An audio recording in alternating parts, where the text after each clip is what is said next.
I believed the first Christmas night in my new home would be the most peaceful moment of my life, but with just one sentence from my mother. The warm living room transformed into a frozen battlefield. Then I saw the cardboard boxes coming through the door. They were not gifts. They were moving supplies. The most terrifying part was not that they dared to do it, but that they had prepared so thoroughly, as if I had never been the owner of my own life. My name is Bella Martin, and for the entirety of my 37 years on this earth, I had believed that safety was something you could purchase if you just worked hard enough. I was a project manager at Greyline Urban Works, a job that demanded 60-hour work weeks and a level of meticulousness that usually drove normal people to the brink of insanity. I was not normal people. I was a survivor of the Martin family dynamic, which meant I had been trained since birth to manage crises, predict emotional volatility, and construct stability out of thin air. This house, a 2-story colonial revival in the quiet, snow-dusted town of Haven Ridge, Michigan, was the physical manifestation of that stability. I stood in the center of the living room, letting the warmth of the gas fireplace wash over my shins. The house still smelled like fresh paint and pine needles, a scent that I wanted to bottle and wear as perfume. It was the smell of ownership. I had bought this place with a 20% down payment that took me 7 years to scrape together, bolstered by a significant project completion bonus I had received in October. Every beam, every floorboard, and every pane of glass felt like a personal victory against the chaos of my upbringing. Sam Walker, my husband, was in the kitchen. I could hear the rhythmic thud, thud, thud of his knife hitting the wooden cutting board as he prepped the garnish for the roast. Sam was a man of few words and steady hands. He was an accountant, a profession that suited him perfectly because the numbers always balanced out in the end. He loved the predictability of this house as much as I did. For the last month, we had been nesting, a process that felt less like decorating and more like fortifying a castle. We viewed this Christmas party not just as a holiday celebration, but as our official flag planting ceremony. We were here. We were established. We were safe. I walked over to the bay window and looked out at the street. Haven Ridge was buried under 6 inches of fresh white powder, the streetlights casting long amber shadows across the lawns. It was picture perfect. It was the kind of life I had seen on television commercials when I was a child. The kind of life Elaine Martin, my mother, had always claimed she wanted but never seemed capable of maintaining. The anxiety started as a low hum in the base of my throat when headlights swept across our driveway. It was a large SUV, parked aggressively close to the edge of the lawn, crushing the pristine snowbank Sam had shoveled.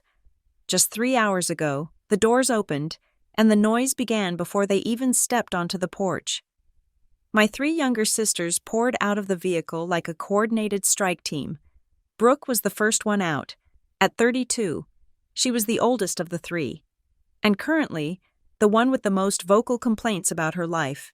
She wore a coat that looked expensive, but was likely purchased on a credit card that was maxed out. Brooke was the sister of temporary setbacks. She was always between jobs, between apartments, or between relationships, and she wore her misfortune like a badge of honor that required immediate servicing by those around her. Then there was Paige, 30 years old, and sharp as a piece of broken glass. She was the one who watched everything with calculating eyes. While Brooke was loud and chaotic, Paige was quiet and efficient. She worked in logistics, which meant she knew how to move things from point A to point B, and she knew how to manipulate systems. Finally, Lena, the baby at 26. Lena was the drifter. She mirrored whoever she was standing next to. If she was with me, she tried to be professional. If she was with Brooke, she became a victim.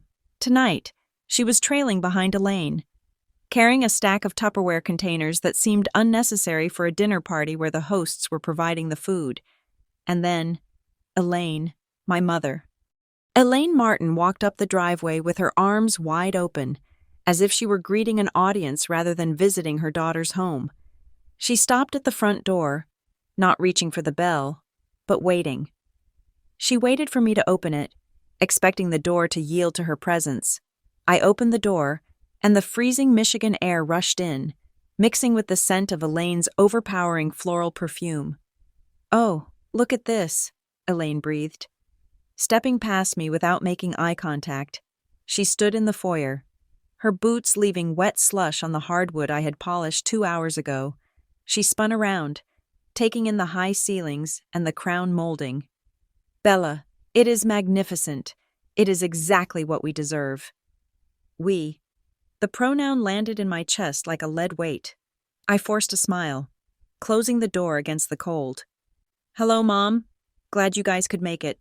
Please, let's take the boots off on the mat."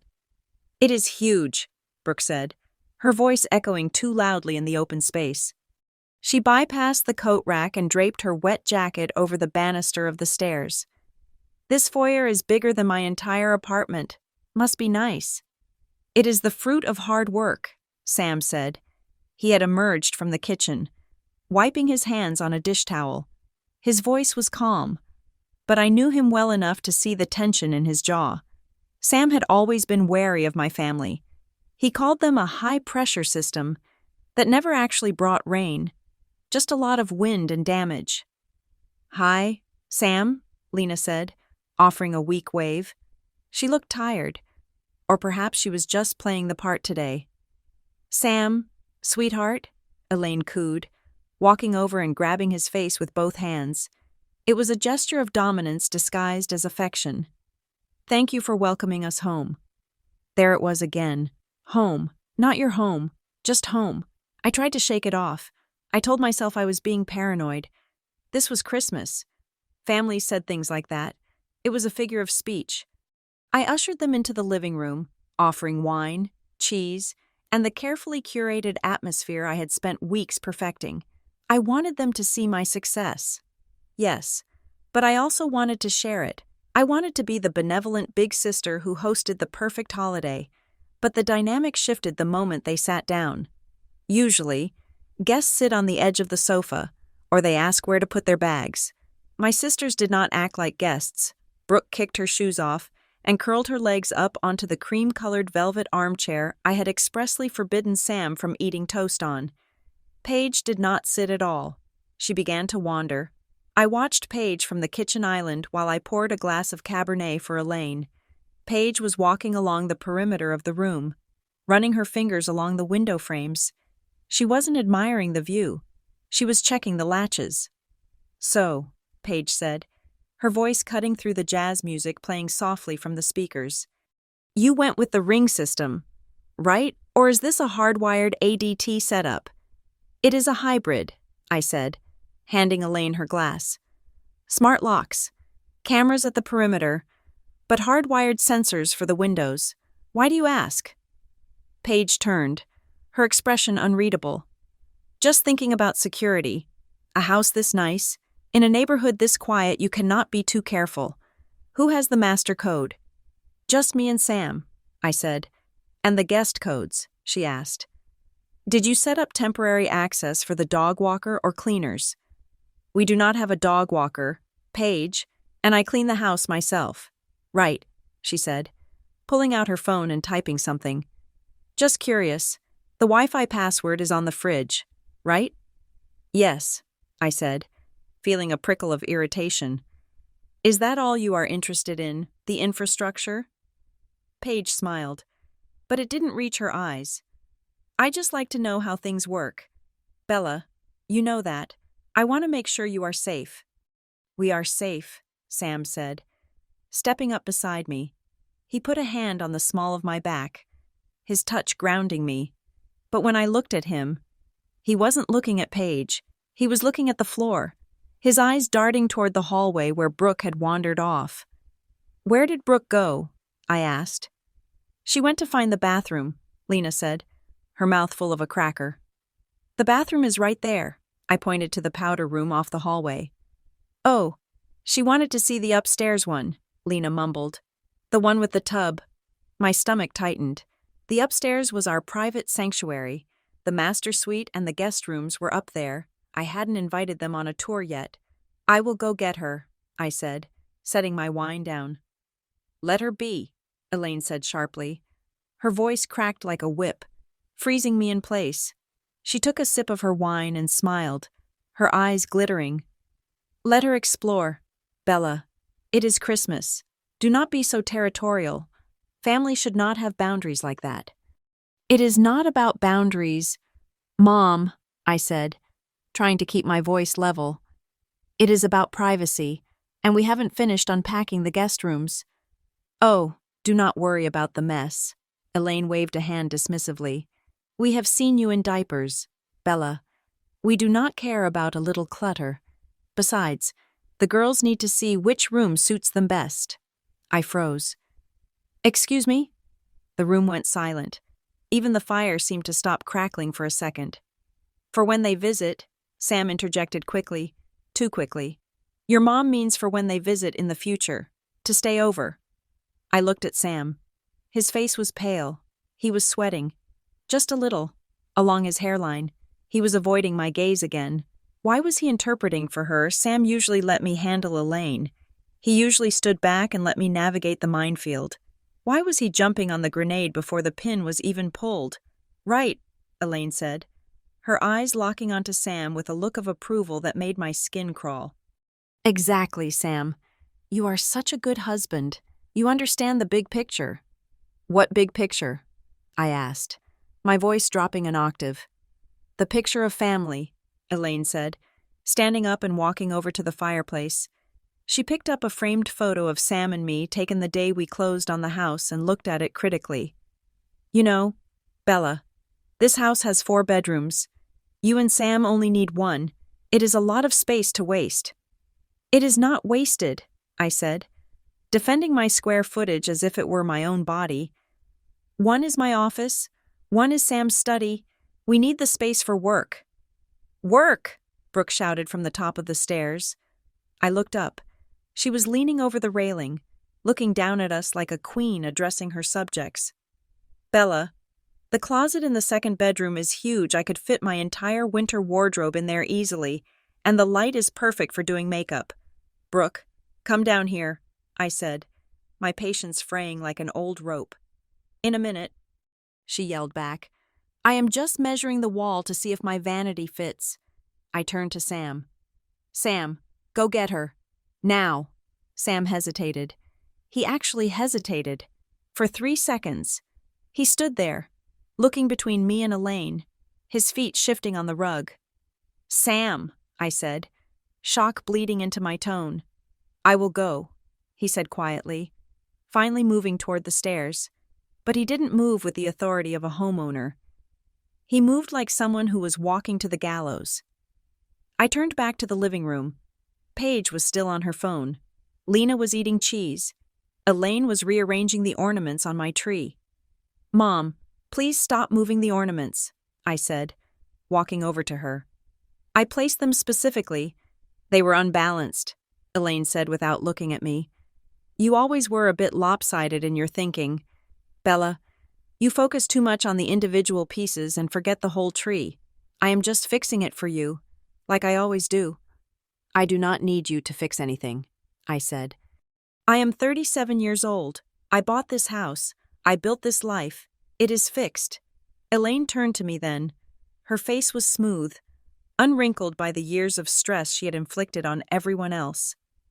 She smiled, a soft, pitying smile that was more terrifying than a scowl. Oh, honey, she whispered, reaching out to tuck a stray hair behind my ear. I flinched, but she didn't pull back. Nothing is ever fixed. Everything is fluid, especially family. You think because you signed a paper and paid some money, you are separate from us. You think you can just close the door and be Bella Martin, the successful executive, and leave the rest of us out in the snow. I never said I would leave you out in the snow, I said, stepping back. I invited you for Christmas. I cooked dinner. I bought gifts. Gifts, Elaine scoffed softly. We do not need toaster ovens and gift cards. Bella, we need stability, and you have so much of it. It would be a sin to hoard it. Hoard it. I laughed, a sharp, humorless sound. I worked for it. And who gave you the strength to work? Elaine asked. Who raised you to be tough? I did. This success. She gestured around the room.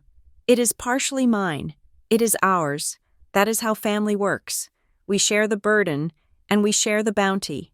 The front door opened again. I hadn't heard a car. I turned to see who it was, but it was just the wind pushing against the latch, or so I thought. But then I noticed Paige looking at the front door with expectation. Is someone else coming? I asked. No, Paige said, but she glanced at her watch. Not yet. Not yet, I repeated. Just a figure of speech, Paige said, shrugging. Relax, Bella. You are so tense. Drink your wine. Sam came back downstairs.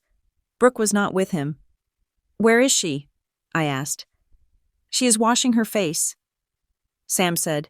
He wouldn't look at me. He walked straight to the bar cart and poured himself a whiskey. Neat. Sam never drank liquor before dinner. He was a beer man. Sam, I walked over to him, lowering my voice so only he could hear. What is going on? Why are you acting so weird? And why is Brooke measuring the walls? Sam took a large swallow of the amber liquid. He grimaced as it went down. They are just excited, Bella. It is a big house. They are happy for us. It does not feel like happy, I whispered. It feels like they are casing the joint. Do not say that, Sam hissed, finally looking at me. His eyes were pleading. Please, Bella, just for tonight, just get through dinner. Do not start a fight. Elaine is in a mood. If you push back, she will explode. Let's just have a nice Christmas. Please.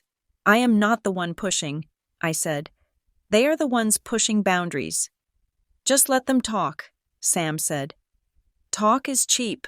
Just let them fantasize about the rooms. It does not mean anything. Tomorrow they will go home, and it will just be us. Will they? I asked. Yes, Sam said, but he squeezed my arm a little too hard. Of course they will. Now come on, let's do the toast. We gathered in the dining room. The table was set with my grandmother's china, the one thing Elaine hadn't managed to sell during the bad years. The roast beef sat in the center, steaming and perfect. The candles flickered, casting soft light on the faces of the women who shared my DNA but none of my values. Brooke finally came down. She had changed her sweater. She was now wearing one of my cashmere cardigans. I knew it was mine because I had bought it in Paris 2 years ago. I hadn't even unpacked it from the moving box yet, which meant she had opened my boxes in the master bedroom. I opened my mouth to scream, to demand she take it off, to demand they all get out. But Sam caught my eye. He gave a microscopic shake of his head. Peace, his eyes said. Just get through the night. I swallowed the scream. It tasted like bile. Let's make a toast, Elaine said. Raising her glass, she stood at the head of the table. My head of the table. I was standing to the side, near the kitchen door, like a servant in my own home. To family, Elaine said, her voice rich and theatrical. To being together, and to this beautiful new foundation for our lives. May this house always be filled with the people who matter most. To family, Brooke said, smirking as she smoothed the front of my stolen cardigan. To security, Paige said, clinking her glass against Lena's. To us, Sam mumbled. I raised my glass. My hand was trembling.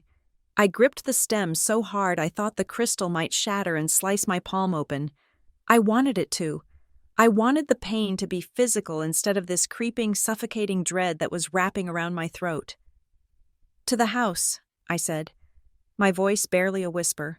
I took a sip of wine. It tasted like vinegar. Outside, the wind howled, rattling the window panes. But inside, under the soft glow of the Christmas lights and the warmth of the expensive heating system, I felt a chill that had nothing to do with the weather.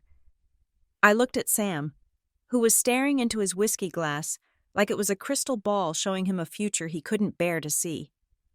I looked at my sisters, who were already reaching for the food with the entitlement of starving wolves, and I knew, with a certainty that made my knees weak, that the peace I had bought was a lie. The enemy wasn't at the gates. The enemy was sitting at my dining table, eating my roast beef, and wearing my clothes, and they weren't planning on leaving. The roast beef sat on the porcelain platter like a sacrificial offering that nobody had the appetite to touch. The steam rising from the meat was the only thing moving in the room. The air conditioning system hummed, a low, expensive vibration that usually comforted me, but now it sounded like a countdown. Elaine set her wineglass down on the tablecloth. The sound of the crystal stem hitting the wood beneath the linen was sharp, a gavel striking a judge's bench. "I have made a decision," Elaine announced. She did not say it like a suggestion. She did not say it like a mother hoping for a favor. She said it with the administrative finality of a CEO liquidating a subsidiary. She folded her hands on the table, interlacing her fingers, and looked directly at me. "This house," she gestured vaguely at the walls I had painted, the floors I had paid for, the life I had built, "is too much for two people. It is wasteful. And in this economy, waste is immoral. So, I have decided that the house will be rearranged. It will be structured to accommodate your sisters." I blinked. My brain refused to process the syntax. "Rearranged, Mom. We are eating dinner." "What are you talking about?" "I am talking about survival, Bella," Elaine said, her voice dropping to that hushed, reverent tone she used whenever she was about to manipulate someone. "Brooke is in a crisis. Her landlord is a tyrant, and she cannot focus on her art when she is constantly worried about rent. She needs a sanctuary. I am 3 months behind," Brooke added, not looking at me. She was busy cutting a piece of fat off her meat with surgical precision. "It is not my fault. The gallery scene is brutal right now. And Paige," Elaine continued, pivoting smoothly to the next plaintiff. "Paige needs a stable environment. Her commute from the city is destroying her health. She needs to be closer to the logistics hub in the suburbs. This location is strategic for her career." "It cuts my travel time by 40 minutes, Paige said, tapping her finger on the table. She was looking at the ceiling, analyzing the recessed lighting. 40 minutes each way. That is 80 minutes of productivity I am losing every single day." "And Lena," Elaine sighed, looking at the youngest with a performative sadness. "Lena is transitioning between careers again. She cannot afford a deposit on a new place until her settlement comes through from that lawsuit. She needs a landing pad, a soft place to fall." "I am just tired, Bella," Lena whispered, shrinking into her chair. "I just need a room. Just for a while." I looked at Sam. He was staring at his plate, his knuckles white as he gripped his fork. He knew. The realization hit me like a slap. He didn't know the extent, maybe, but he knew something was coming. That was why he had been so desperate for me to keep the peace. He was trying to delay the explosion. "Stop," I said. My voice was quiet, but it vibrated in my chest. "Just stop. You are talking about my house as if it is a public shelter. This is not a discussion. You are not moving in." "It is already done," Elaine said. She picked up her fork and stabbed a roasted potato. "We are family, Bella. We do not turn each other away. That is rule number 1.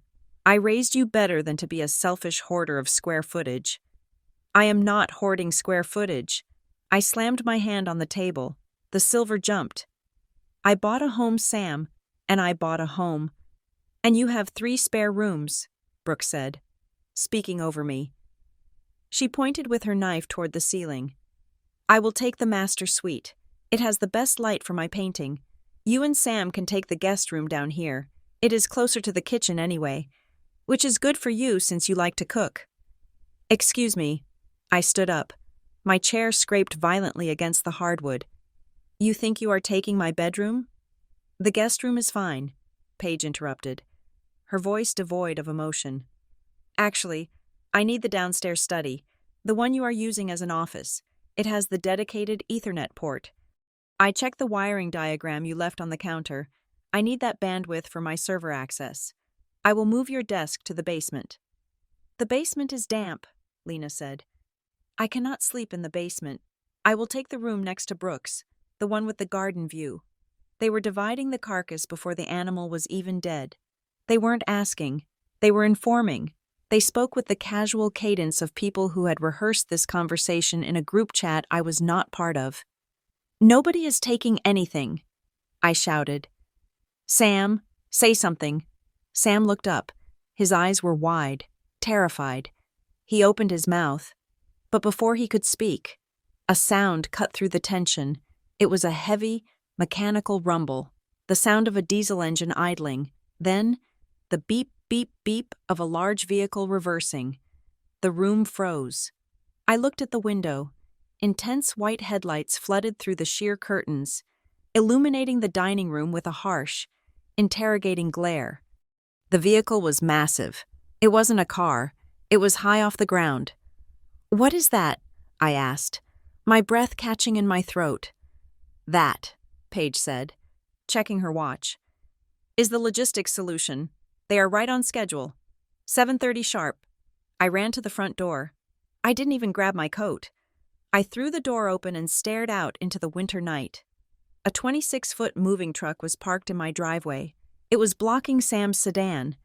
It was crushing the hydrangeas I had planted in the fall.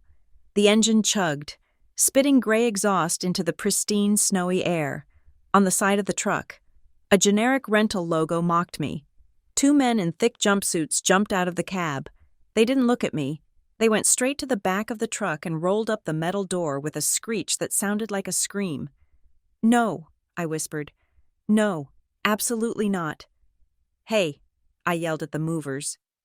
"You cannot park there. This is private property. Don't you dare unload that." The men ignored me. They pulled out a metal ramp. "It is paid for, lady," one of them grunted. Grabbing a dolly, I turned around to find my family standing behind me in the foyer. They weren't shocked. They weren't confused. They were ready. Brooke walked past me. She wasn't holding a purse. She was holding a garment bag, the heavy kind used for suits and dresses. It was thick with clothes. "I will just take these up now," Brooke said, brushing past my shoulder. "I do not want them to get wrinkled." "Stop." I grabbed her arm. The fabric of the garment bag was cold. "You are not taking anything upstairs. You are leaving." "Let go of her," Elaine said. Her voice was ice. She stood in the center of the foyer, her hands on her hips. "Do not create a scene in front of the neighbors. Bella, it is embarrassing." "Embarrassing." I laughed. A hysterical sound. "You ordered a moving truck to my house during Christmas dinner. That is insanity." "It is efficiency," Paige said. She walked past me carrying a stack of boxes labeled "Kitchen, Fragile." "Why pay for storage when we have space here? It is just logic, Bella." I watched in horror as the movers began to wheel larger items up the driveway. A dresser, a mattress, a desk chair. These weren't overnight bags. This wasn't a long visit. They were moving in. They had packed their lives up and shipped them to my address without asking me a single question. "Sam," I screamed. "Do something. Stop them." Sam stepped into the foyer. He looked at the movers, then at Elaine. He looked like a man drowning in shallow water. "Elaine," Sam said, his voice trembling, "this is too fast. We didn't discuss this. You cannot just move in tonight." "Oh, Samuel," Elaine sighed. Walking over to him, she placed a hand on his chest. "Calm down. Look at you. You are working yourself up. We are family. Family helps each other. You are the man of the house. Are you not? A man provides. A man protects. Do not tell me you are the kind of husband who throws his wife's vulnerable sisters out into the snow." "No," Sam stammered. "No, of course not. But nothing," Elaine snapped. "Prioritize your family. Sam, Bella is being hysterical because she is tired. You need to be the strong one. Show them where to put the boxes." Sam froze. He looked at me. I was pleading with him with my eyes, begging him to find his spine. But Elaine had her claws in his deep insecurity, his desperate need to be seen as a good guy. "Sam," I warned, "if you let one box into this house—" "Bella, they are already here," Sam said weakly. "It is freezing outside. We can sort it out in the morning. Let's just get the truck unloaded so they do not block the street." I felt the ground fall out from under me. He had capitulated. He had folded. I turned back to the open door. A mover was pushing a dolly stacked with 3 heavy cardboard boxes. The top box was open. I looked inside as he rolled it past me. It wasn't just clothes. It wasn't just books. Sitting on top of a pile of sweaters was a clear plastic blister pack. Inside was a brand new, heavy-duty smart lock deadbolt set, and next to it, a manila folder with a blue label. I recognized the label. It was a change of address confirmation packet from the post office. My blood ran cold. They hadn't just brought clothes. They had brought the hardware to change the locks. They had already redirected their mail. This wasn't a request for help. This wasn't a desperate family needing a place to crash. This was a hostile takeover. I looked up at Elaine. She was watching me look at the box. She didn't look guilty. She looked triumphant. "Why is there a lock in that box?" I asked, my voice shaking. "Security," Elaine said simply. "You said yourself. Bella, you have to be careful. We need to make sure everyone has access. And frankly, I do not trust that digital thing you have. I prefer a physical key. It is safer for the girls." "You are going to change the locks on my house." "Our house," Elaine corrected. "It is the family home now." She stepped closer to me. Invading my personal space, I could smell the wine on her breath. "You know, Bella," she said softly, so the movers wouldn't hear. "If you and Sam find it too crowded, you can always look for something smaller. There are some lovely apartments downtown. Something more manageable for a couple with no children. This house is a 4-bedroom estate. It is really more suitable for a large family, like us." I stared at her. The mask had slipped completely. She wasn't asking to share the house. She was suggesting I vacate it.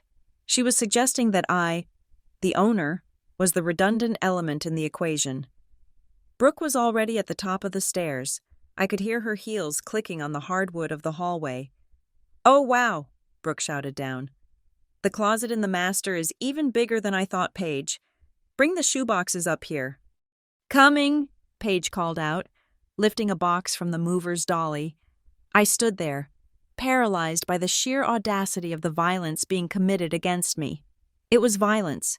It wasn't physical, nobody had hit me, but it was a violation so deep it felt like a physical blow. They were dismantling my life, box by box, right in front of my eyes. I looked at Sam. He was holding the door open for a mover, acting like a polite host at his own execution. This wasn't a misunderstanding. This wasn't a boundary issue.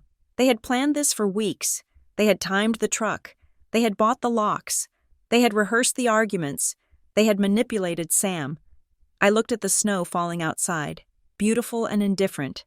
Then I looked at the wet, dirty footprints the movers were tracking all over my clean floors. Something inside me snapped. It wasn't a loud snap.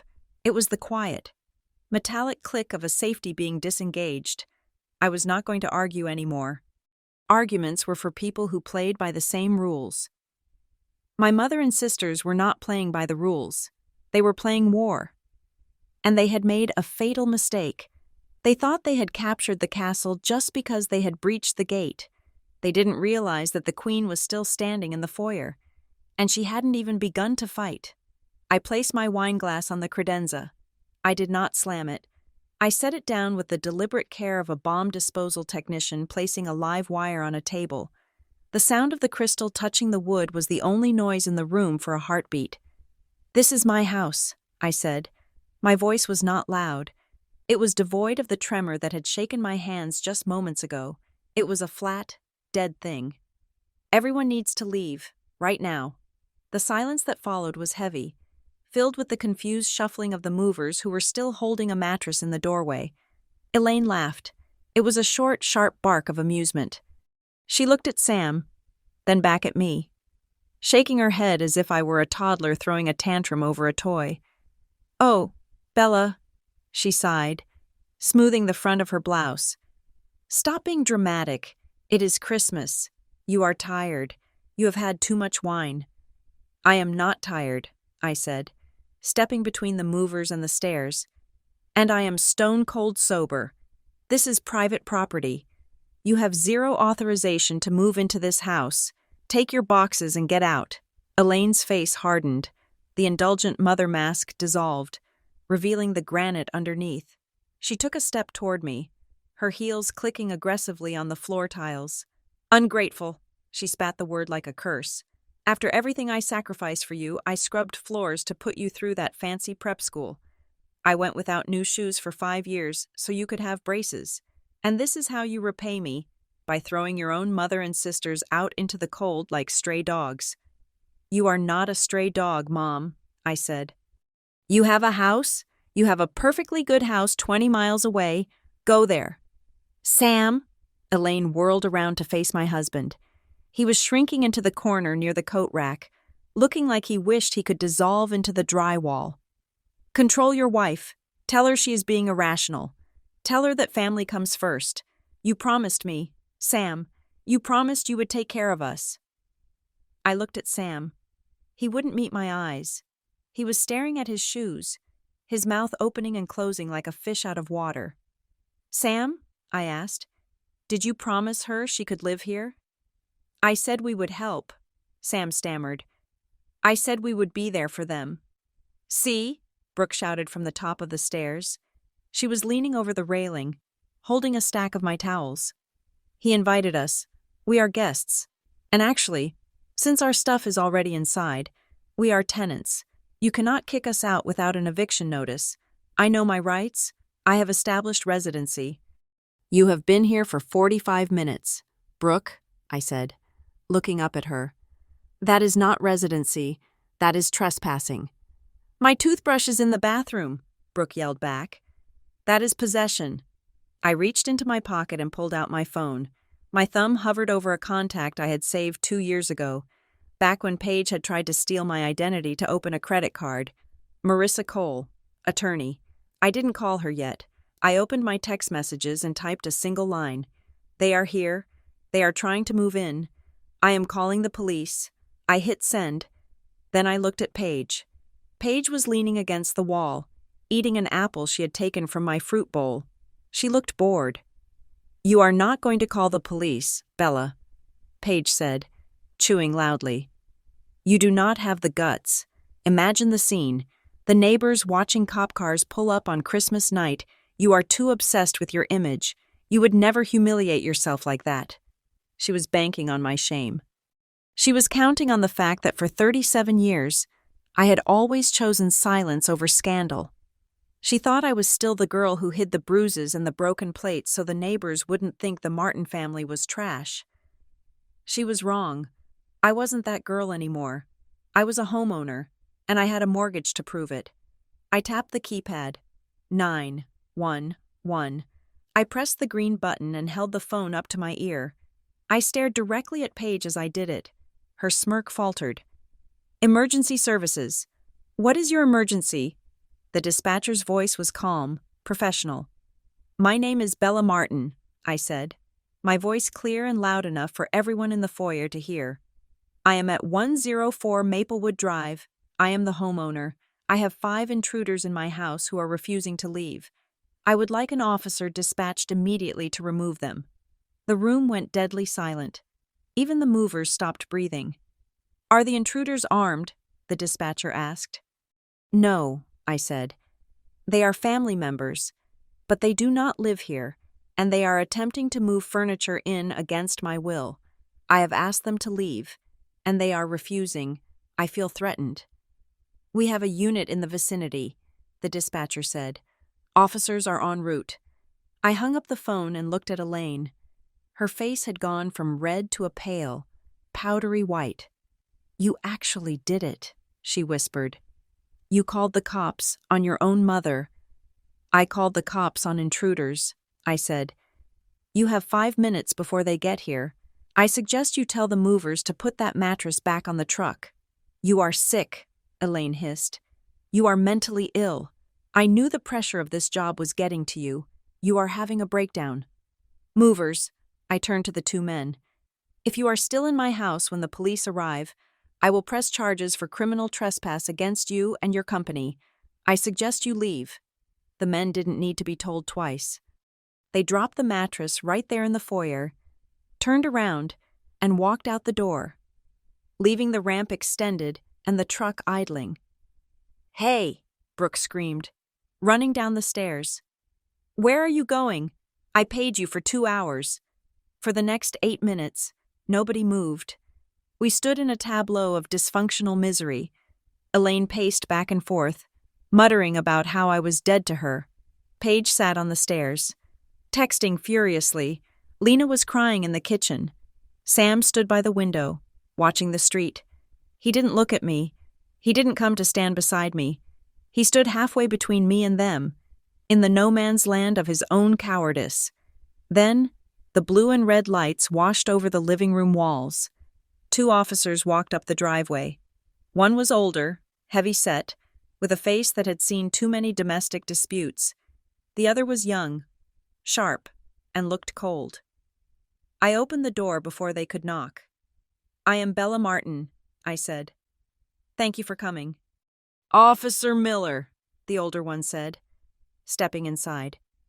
He looked around the foyer, taking in the abandoned mattress, the boxes, and the 3 women glaring at me. "We got a call about a disturbance. Intruders." "Yes," I said. "These women are my mother and sisters. They do not live here. They arrived uninvited with a moving truck and are attempting to occupy my home. I have asked them to leave multiple times, and they have refused." Officer Miller looked at Elaine. "Is this true, ma'am?" Elaine immediately dissolved into tears. It was a performance worthy of an Academy Award. She clutched her chest, leaning against the wall for support. "Officer, please," she sobbed. "My daughter is not herself. We just came for Christmas dinner. We brought a few gifts, and suddenly she started screaming, throwing things, telling us to get out. We were just trying to calm her down. She has been under so much stress lately. We are worried about her mental state." "That is a lie," I said calmly. "Officer, look at the boxes. Look at the mattress. Do guests bring a mattress to a Christmas dinner?" Officer Miller looked at the mattress blocking the hallway. He looked at the boxes labeled kitchen and wardrobe. He looked back at Elaine. The tears didn't seem as convincing against the backdrop of a literal moving operation. "Who owns the property?" Officer Miller asked. "I do," I said. "I can show you the deed on my phone, or I can get the hard copy from my safe." "I am on the deed too," Sam blurted out. It was the first time he had spoken since the call. He stepped forward, his face flushed. Officer Miller turned to Sam. "And you are?" "Sam Walker," he said. "Her husband. I live here too." "Okay, Mr. Walker," Officer Miller said, hooking his thumbs into his belt. "Do you want these people here?" This was the moment. The universe held its breath. All Sam had to do was say no. All he had to do was stand next to his wife and say, "No, officer. They are crashing our house." Sam looked at Elaine, who was looking at him with wide, tear-filled eyes, silently mouthing the word family. He looked at Brooke, who was glaring at him with a threat in her eyes. Then he looked at me. He hesitated. 1 second, 2 seconds, 3 seconds. In those 3 seconds, something inside me died. It wasn't love. Love had probably died an hour ago. It was trust. It was the fundamental belief that when the world came for me, he would be the shield. Sam started, his voice cracking. "I mean, they are family. Officer, I didn't want it to come to this. Maybe we can just talk it out." Officer Miller sighed. He had seen this before. The weak husband, the shark-like in-laws, the wife standing alone. "Sir," Officer Miller said, his voice harder now, "it is a yes or no question. Your wife wants them out. If you do not explicitly invite them to stay against her wishes, then the default is that they have to leave. Are you actively authorizing their residency right now? Tonight?" Sam went pale. He knew the legal implication. If he said yes, he was declaring war on me. If he said yes, he was ending our marriage right there on the rug. "No," Sam whispered. "No, I am not authorizing residency." "Okay then." Officer Miller turned to Elaine. "Ma'am, You need to collect your personal items and leave the premises, now. But my stuff, Brooke shrieked. My clothes are upstairs. You can retrieve anything you can carry in one trip, the officer said. Anything else, you will have to arrange to pick up at a later time with the homeowner's permission. Right now, you are trespassing. If you are not out of this house in 5 minutes, you will be arrested. The word arrested broke them. Elaine stopped crying instantly. Her face went blank and cold. Fine, she said. Fine, if that is how you want it. Bella. She walked past me. She didn't look at me. She whispered one sentence as she passed, low enough that the officer couldn't hear. You will rot in this big house alone. I watched them scramble. It was pathetic and chaotic. Brooke ran upstairs and came down with an armful of clothes, trailing hangers. Paige grabbed her laptop bag. Lena just walked out, head down. They piled into Elaine's SUV. The movers had already driven off, leaving the rental truck parked in my driveway with the back door wide open and half my family's junk still inside. Officer Miller waited until their taillights disappeared around the corner. We will file a report, he said to me. If they come back tonight, call us immediately. Do not open the door. I won't, I said. The officers left. The front door clicked shut. I stood in the foyer. The mattress was still there. The boxes were still there. The smell of Elaine's perfume still lingered in the air, sickeningly sweet. Sam was standing in the dining room. He was pouring another drink. His hands were shaking so badly the bottle clinked off the glass. Bella, he started, not turning around. I froze. I am sorry. I didn't answer him. I walked past him. I walked to the front door and engaged the deadbolt. Click. I walked to the keypad on the wall. I punched in the code to arm the perimeter. Beep. System armed. I walked to the back door, locked it, checked the windows, locked. I felt a strange sensation. My chest was empty. The anxiety was gone, replaced by a vast, echoing hollow. I looked around my beautiful, expensive, fortified house. It was silent. The only sound was the wind against the glass and the ice maker in the refrigerator dropping cubes into the bin. I looked at Sam, standing there with his whiskey, looking like a stranger I had accidentally let in. Elaine was wrong. I wasn't going to rot. But she was right about one thing. I was alone. I was completely, utterly alone in my own house. And for the first time in my life, I realized that solitude was not the same thing as safety. It was just the absence of noise. And in that silence, the truth about my marriage was screaming louder than any siren. The sun came up over Haven Ridge at 7:17 in the morning on December 26th.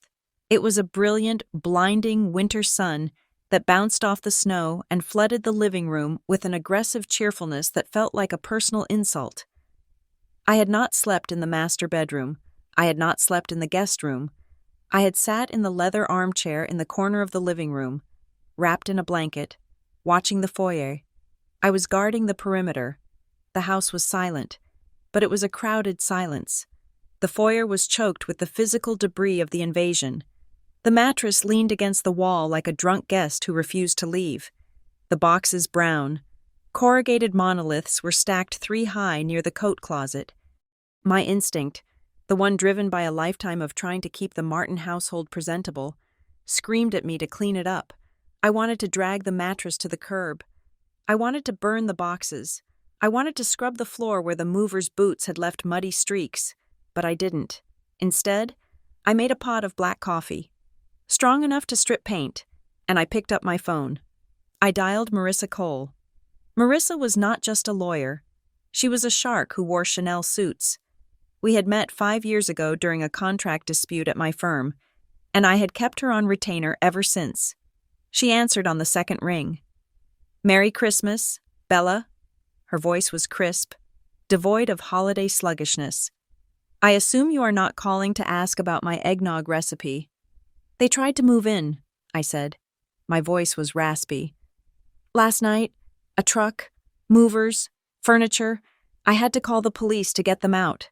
There was a pause on the line. I could hear the scratching of a pen on paper. Did they leave anything behind? Marissa asked.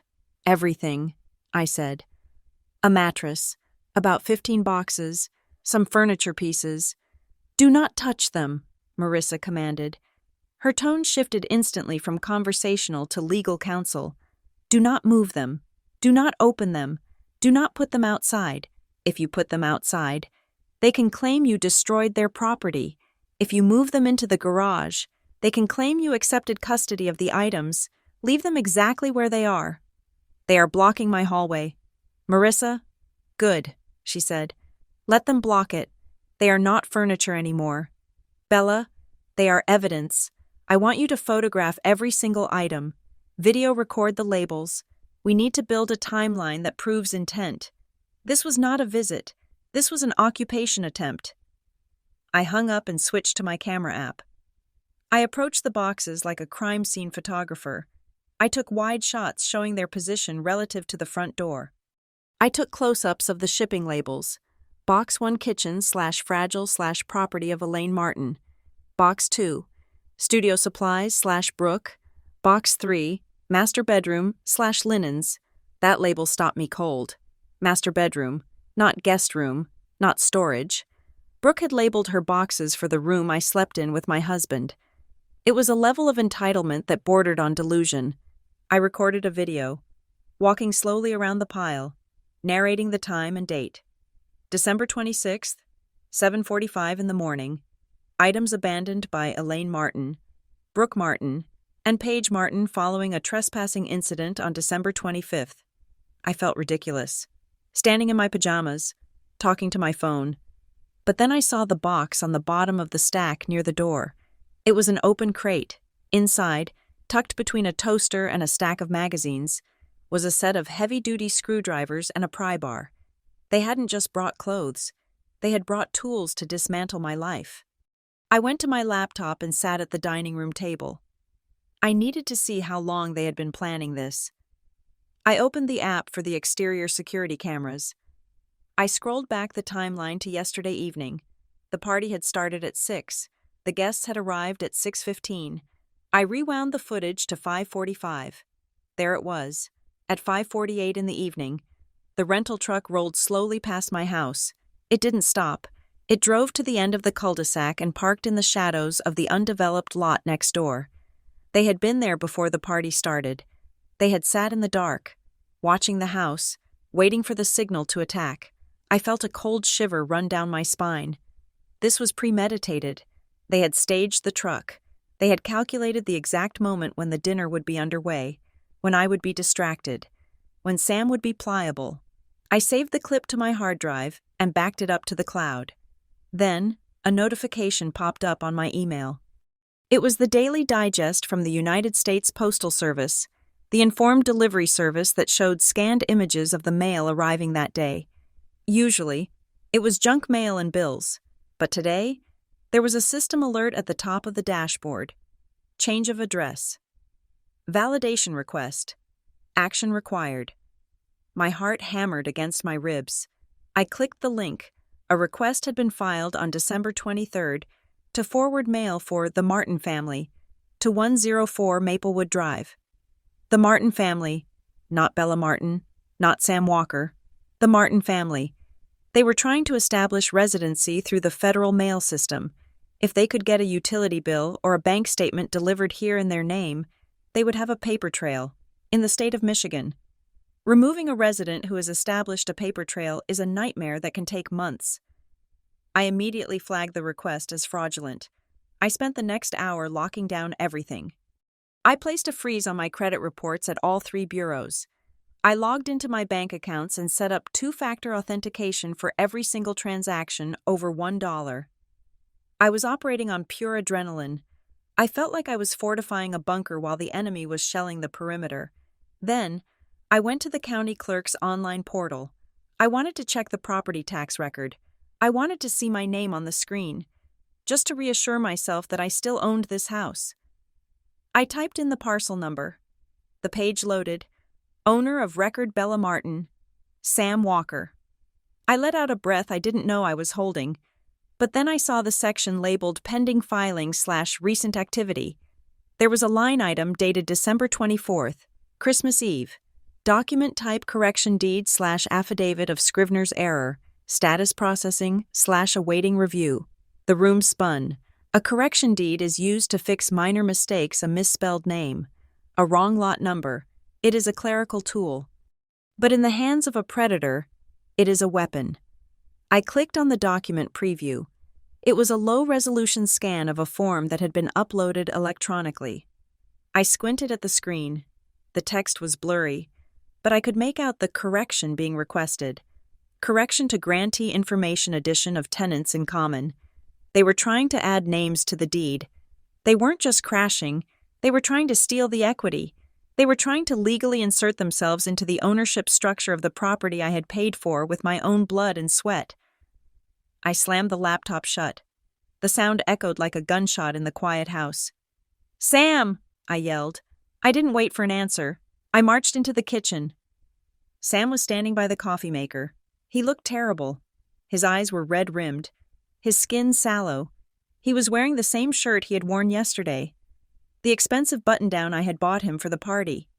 It was wrinkled now, stained with sweat and the shame of the previous night.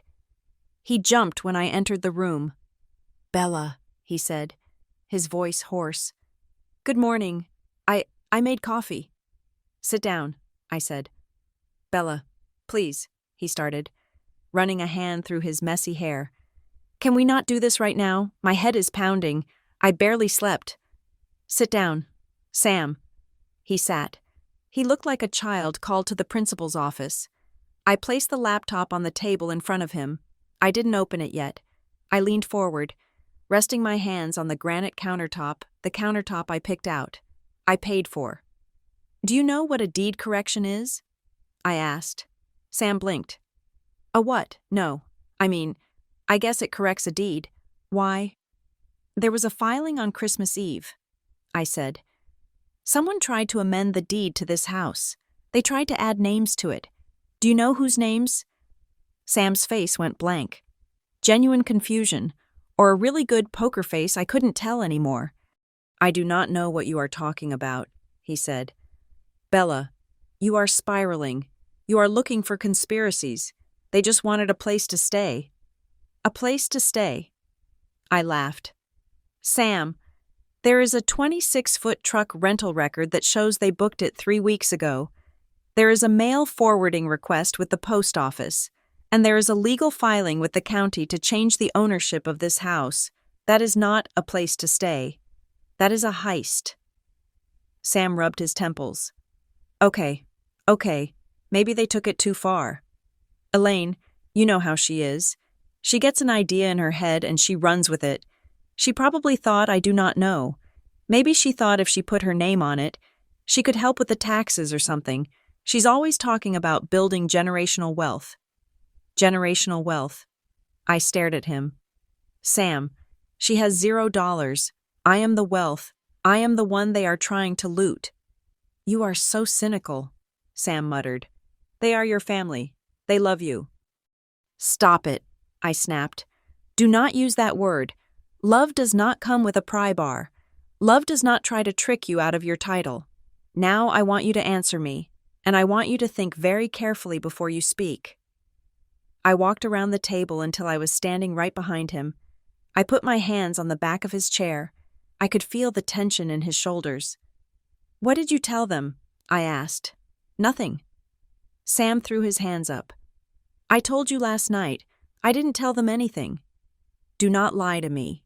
Sam, you are the weak link. I know it, and they know it. They wouldn't have rented a truck if they didn't think the door would be open. They wouldn't have filed a deed correction if they didn't think they had a signature coming. What did you say to them?" Sam spun around in his chair to face me. I listened. "Okay, is that a crime?" "I listened to them. Elaine called me a few weeks ago. She was crying. She said Brooke was going to be homeless. She said Paige was depressed. She said she felt like she had failed them as a mother because she couldn't provide a big home for them like I provided for you. And I pushed. And I felt bad," Sam shouted. "I felt guilty. We have this huge house. Bella, we have 4 bedrooms. It is just the 2 of us. It felt greedy. So I told her we would figure something out. I told her this house was big enough for everyone. You told her the house was big enough for everyone, I repeated slowly. It was just a sentiment, Sam pleaded. I was trying to be nice. I didn't tell them to bring a moving truck. I didn't tell them to file paperwork. I just wanted them to feel welcome. You gave them the green light, I said. You signaled that the defenses were down. You validated their delusion. I didn't mean to. Sam stood up now, towering over me, but he looked small. I thought we could talk about it. I thought you would be more charitable. Charitable is donating to a food bank. Sam, charitable is not handing over half the equity in $1 million asset to 3 people who have never worked a 60-hour week in their lives. I grabbed the laptop. This is not a misunderstanding, I said. This is legal warfare, and you armed the enemy. Where are you going? Sam asked, as I walked toward the office. I am going to call my lawyer back, I said. And then I am going to call the county clerk, and you are going to sit there and pray that your signature is not on that document pending in the system. Because if I find out you signed anything at all, this marriage is over before the sun goes down. I didn't sign anything, Sam yelled after me. I swear, I didn't believe him. I wanted to believe that my husband was just a fool and not a traitor. But the evidence in the foyer said otherwise. The evidence in the county database said otherwise. I walked into my office and locked the door. I sat down at my desk, my hands shaking. This wasn't just about a house anymore. It wasn't just about boundaries. I looked at the framed photo on my desk, me and Sam on our wedding day. Smiling, oblivious. I turned the photo face down. They had come for my property. They had come for my peace. And to get it, they had weaponized the man I loved against me. I pulled up the credit monitoring dashboard again. I refreshed the page. Inquiry blocked. Home Depot. Credit services. Someone had tried to open a credit card in my name at a hardware store at 8:30 this morning. They were not stopping. They were doubling down. I picked up the phone. I wasn't crying. I was done crying. I was a project manager, and I had a crisis to mitigate. I had a scope creep called Elaine Martin, and I was about to terminate the contract. Marissa, I said when she answered, we have a problem with the deed, and I need to know how to forensic test a digital signature. Because I knew, with a sinking dread in my gut, that Sam hadn't just listened. He had done something much worse. He had tried to be the hero for them, and in doing so, he had become the villain for me. The doorbell rang at 10:15 in the morning. It was not the friendly chime of a neighbor delivering leftover cookies. It was the sharp, insistent buzz of professional obligation. I opened the door to find a man in a nondescript windbreaker holding a flat, rigid cardboard envelope. He did not smile. He did not wish me a happy holiday season. He simply verified my name, thrust the envelope into my hands, and walked back to his idling sedan. I stood in the foyer, the same foyer that still smelled faintly of the mover's dirty boots, and looked at the return address. Vanguard Stone, attorneys at law. I knew the name. They were a boutique firm in the city known for high-conflict divorce cases and aggressive civil litigation. They were expensive, nasty, and usually hired by people who wanted to burn the earth rather than plant a garden. The apology I had foolishly hoped for, the tearful phone call from my mother, or the text from my sisters admitting they had crossed a line, had not come. Instead, a lawsuit had arrived less than 18 hours after the police had escorted them off my property. I walked into the kitchen and ripped the tab on the envelope. Inside was a thick stack of papers. Stapled at the top corner, the cover page was heavy bond paper. The text centered and bold: Elaine Martin, Brooke Martin, Paige Martin, and Lena Martin versus Bella Martin and Samuel Walker. My stomach dropped. They had sued Sam too. I began to read. The language was not the hysterical screaming of my mother. It was the cold, weaponized prose of a lawyer who knew how to twist reality into a narrative of victimhood. The complaint alleged breach of oral contract, intentional infliction of emotional distress, and unjust enrichment. Paragraph 4 was a masterpiece of fiction. It claimed that the house at 104 Maplewood Drive was purchased with the express verbal understanding that it would serve as a multi-generational dwelling. It claimed that I, Bella Martin, had solicited financial advice and emotional support from my mother during the purchasing process, thereby creating a constructive trust that gave her an equitable interest in the property. But paragraph 12 was the one that made me reach for the counter to steady myself. Defendant Samuel Walker, acting as co-owner and head of household, explicitly invited the plaintiffs to take up residence, promising that family would always have a place in the home. Relying on this promise, the plaintiffs vacated their previous residences and incurred significant costs to relocate, only to be forcibly removed by the defendant Bella Martin in a fit of rage. They had weaponized Sam's weakness. They had taken his mumbled, spineless desire to be a good guy and turned it into a binding legal contract.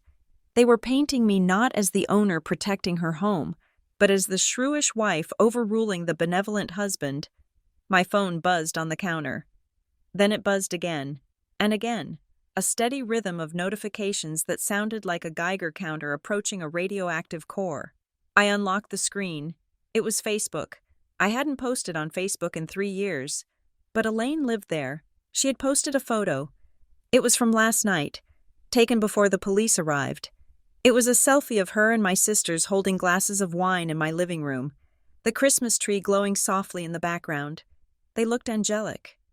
The caption read, "Heartbroken does not even begin to cover it. After a lifetime of sacrificing everything to raise a successful daughter. I thought we finally had a place to call home together. We were promised a sanctuary. Instead, my wealthy daughter called the police on her own mother and sisters on Christmas night. She threw us out into the snow because our presence cluttered her perfect new estate. We are safe now, staying in a motel. But I have never felt so betrayed. Money really does change people. Please pray for our family." The post had been up for 2 hours. It already had 314 likes. The comments were scrolling by faster than I could read them. Susan Miller. "That is horrific. Elaine. After all you did for her, Debbie Higgins. Ungrateful brat. I hope she rots in that big house." Mark Davids. "This is what happens when people forget their roots. Shame on her." I felt a physical wave of nausea. This wasn't just a legal attack. It was a character assassination. Elaine knew that in the court of public opinion, the wealthy daughter kicking out the struggling mother was a villain straight out of a Dickens novel. She had omitted the moving truck. She had omitted the attempt to change the deed. She had omitted the fact that she owned her own home. She had distilled the narrative down to its most toxic element, rich versus poor, selfish versus family. Then, the second wave hit. My work email chimed on my laptop. Subject, cancellation of site walk. Project Alpha. I clicked it, my hand trembling.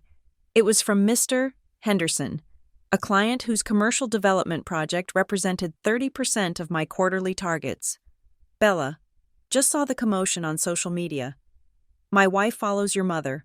Look, I do not want to get involved in personal matters, but we are very sensitive to optics right now. We need a project manager who is stable. Let's push the site walk to next month. We need to let the dust settle. Stable." The word cut deeper than any insult from my sisters. I had built my entire career on being the most stable, reliable person in the room. I was the one who fixed problems. I was the one who kept the timeline when the world was falling apart.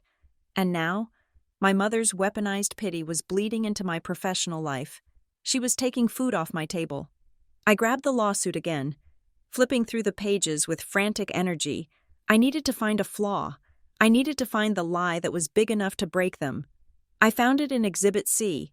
It was a photocopy of a document titled Residency Consent Form. It was a simple, one-page document, looking like something downloaded from a free legal template website. It stated that the undersigned owners granted Elaine Martin and her daughters indefinite permission to reside at the property. At the bottom, there were 2 signature lines. My line was blank, but on the second line, there was a signature. Samuel Walker. I stared at it. It was Sam's name. It had the loop on the S and the sharp kick on the K that I had seen on 1,000 checks and birthday cards. but it looked wrong. It was too smooth, too uniform. I grabbed a magnifying glass from the junk drawer, one of the few things I had actually unpacked, and held it over the paper. The ink density was perfectly consistent. There were no pressure points where the pen had pressed harder on the downstroke. There was no feathering of ink into the paper fibers. It wasn't a wet signature. It was a digital image pasted onto a PDF. I remembered something Sam had told me weeks ago, back when we were closing on the house. He mentioned that Elaine had asked him to e-sign a petition for some neighborhood watch program she was starting. He had done it on his phone while he was at work. Distracted, they had captured his signature, they had harvested it like data, and now they were pasting it onto documents to steal my house. I dialed Marissa Cole. My hands were steady now. The nausea was gone, replaced by a cold, sharp clarity. "They sued me," I said the moment she answered. "I know," Marissa said. "I just got the courtesy copy faxed to my office, Vanguard and Stone. They are moving fast. They have a document," I said. "Exhibit C, a residency consent form. It has Sam's signature on it." "Did he sign it?" Marissa asked. Her voice was neutral, the voice of a mechanic diagnosing a broken engine. "He says no," I said, "but the signature looks like his, except it is too perfect. It looks digital." "Okay," Marissa said. "Here is what we are going to do. We are not going to file a defense. We are going to file a countersuit. Today. For what, trespass?" Marissa listed: defamation of character, intentional interference with business relations, that social media post is costing you money. Bella. And we can prove it. "And we are going to file for an immediate temporary restraining order against all 4 of them." "A restraining order?" I asked. "Against my mother." "She is not your mother right now," Marissa said sharply. "She is a hostile litigant who is actively destroying your reputation and attempting to defraud you of your property. We are going to ask the judge to bar them from coming within 500 feet of your home or your workplace, and we are going to subpoena the metadata for that electronic signature." "Do it," I said. "Burn them down." I hung up and walked into the living room.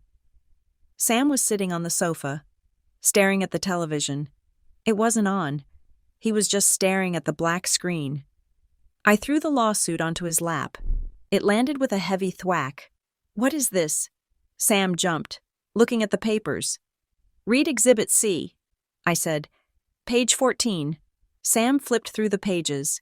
His hands were shaking so bad the paper rattled. He stopped when he saw the signature. "I didn't sign this," he whispered. "Bella, I swear to God, I never saw this document in my life." "It is your signature, Sam." "It looks like it," he said, his voice rising in panic. "But I didn't sign a residency form. I would remember that." "Think, Sam," I said, standing over him. "Think back. Did you sign anything else? Anything at all? On your phone? On a tablet?" Sam's eyes darted around the room, searching his memory. "Elaine. She sent me a link a few weeks ago. She said it was for Lena, something about an emergency contact form for a job application. She said Lena needed a male relative as a reference because her dad is not around. I just clicked the box and scribbled my name on the screen. I was in a meeting. I didn't read the fine print." I closed my eyes. "You gave them your biometric data. You gave them your signature, and they lifted it." "I didn't know," Sam cried. He looked like he was about to vomit. "I was just trying to help Lena." "You helped them build a case to take our home," I said. "And now they are suing us. They are suing us. Sam, look at the header. You are a defendant too, unless you want to switch sides and join them as a plaintiff." "No." Sam stood up, grabbing my arm. I pulled away. "No. Bella, I am on your side. I swear I will testify. I will tell the judge it is a fake." "You better," I said, "because right now, you look like a co-conspirator. And if that signature stands up in court, we lose the house. Or at least, we lose the right to kick them out." Sam looked at the papers again. "They put this on Facebook." "Yes," I said.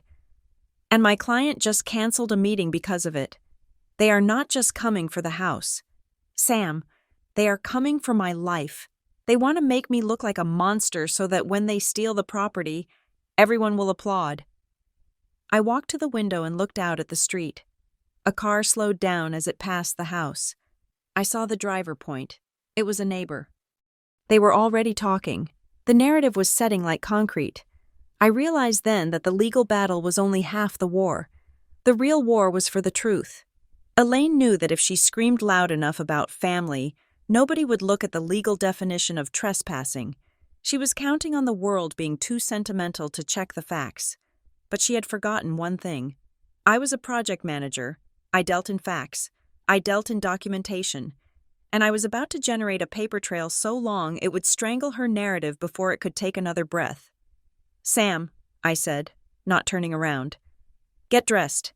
We are going to the police station to file a report for identity theft regarding that signature. And then we are going to the bank." "The bank?" Sam asked. "Yes," I said.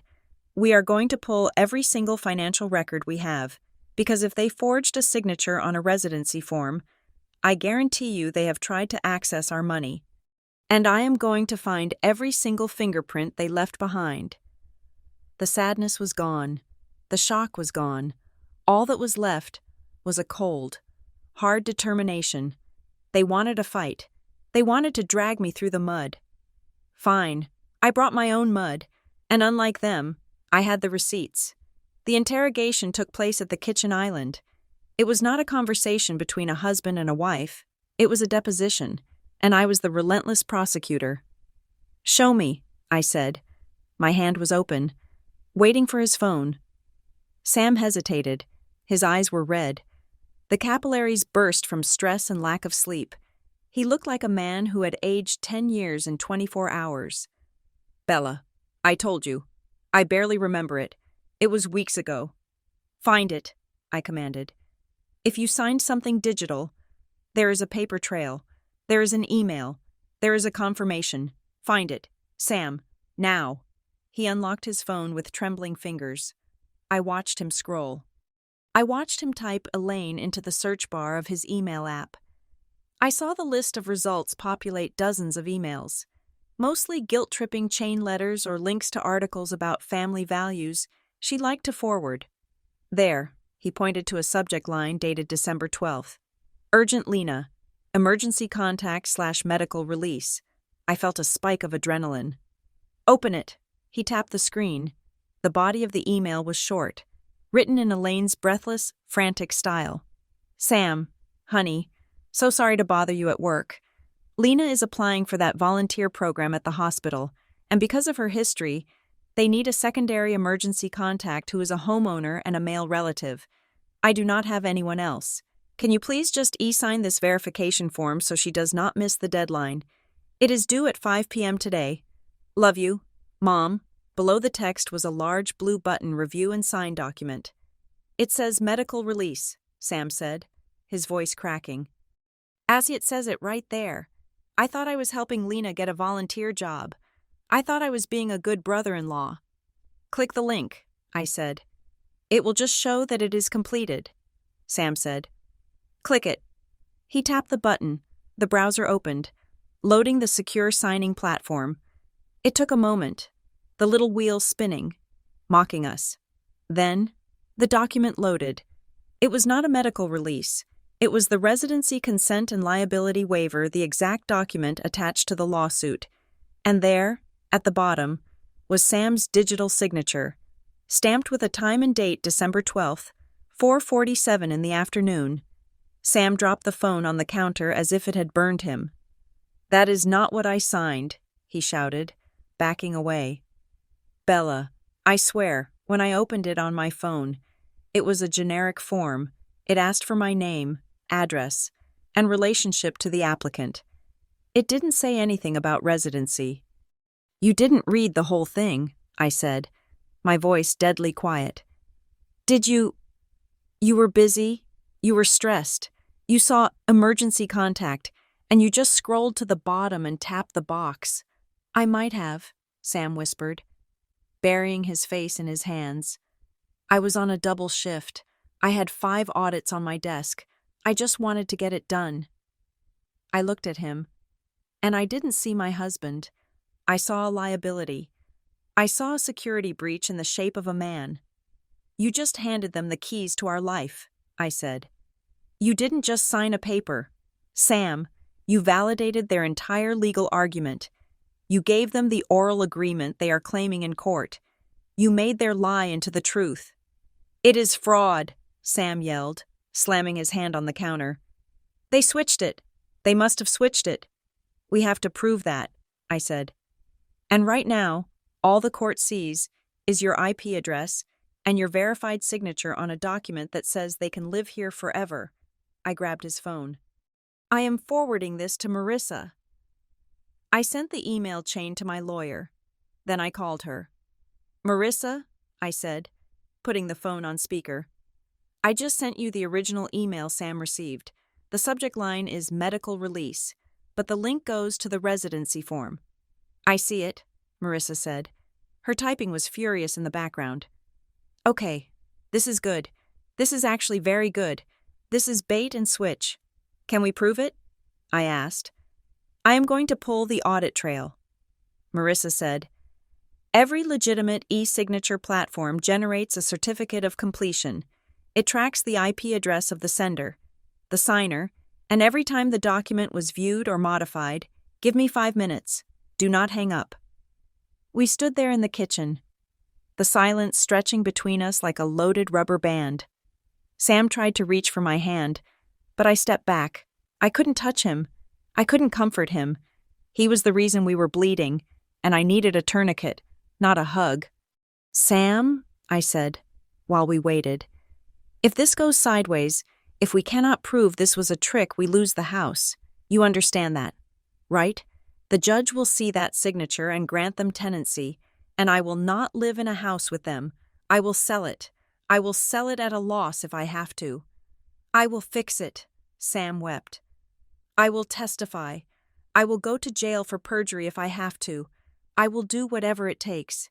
You won't perjure yourself, I said coldly. You will tell the truth, that you were incompetent, that you were manipulated, that you were too lazy to read a legal document before signing it. It was cruel, but I wanted it to hurt. I needed him to feel the weight of his negligence. I have got it, Marissa's voice cut through the air. What do you have? I asked. The audit log, Marissa said. Okay, listen to this. The document was created on December 12th at 4:30 p.m. The creator's account is registered to an email address, pmlogistics88@gmail.com. Paige, I said instantly. That is Paige's old freelance email. PM for Paige Martin. Okay, so Paige created the envelope, Marissa continued. She sent it to Sam at 4:35. Sam viewed it on a mobile device, an iPhone, at 4:46. He signed it at 4:47. We know that, Sam said. Wait, Marissa said. Here is the smoking gun.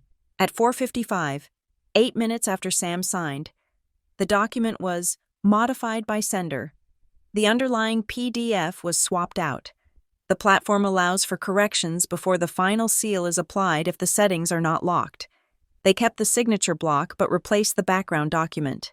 Oh my God, Sam breathed. They did switch it. It is called envelope tampering, Marissa said. And because they used a consumer-grade free account, they left a digital footprint the size of a crater. The IP address that made the modification is, let me check, 74.125. Where is it? I asked. I am running a geolocation trace, Marissa said. Give me a second, okay? The modification was made from a residential IP address in Haven Ridge, Michigan, 104 Maplewood Drive. The room spun. What? I asked. That is my house. They were here, Sam asked, on December 12th. I closed my eyes. Thinking back, December 12th, that was a Tuesday. I was at work. Sam was at work. No, I said, the realization hitting me like a physical blow. They weren't inside. They were outside.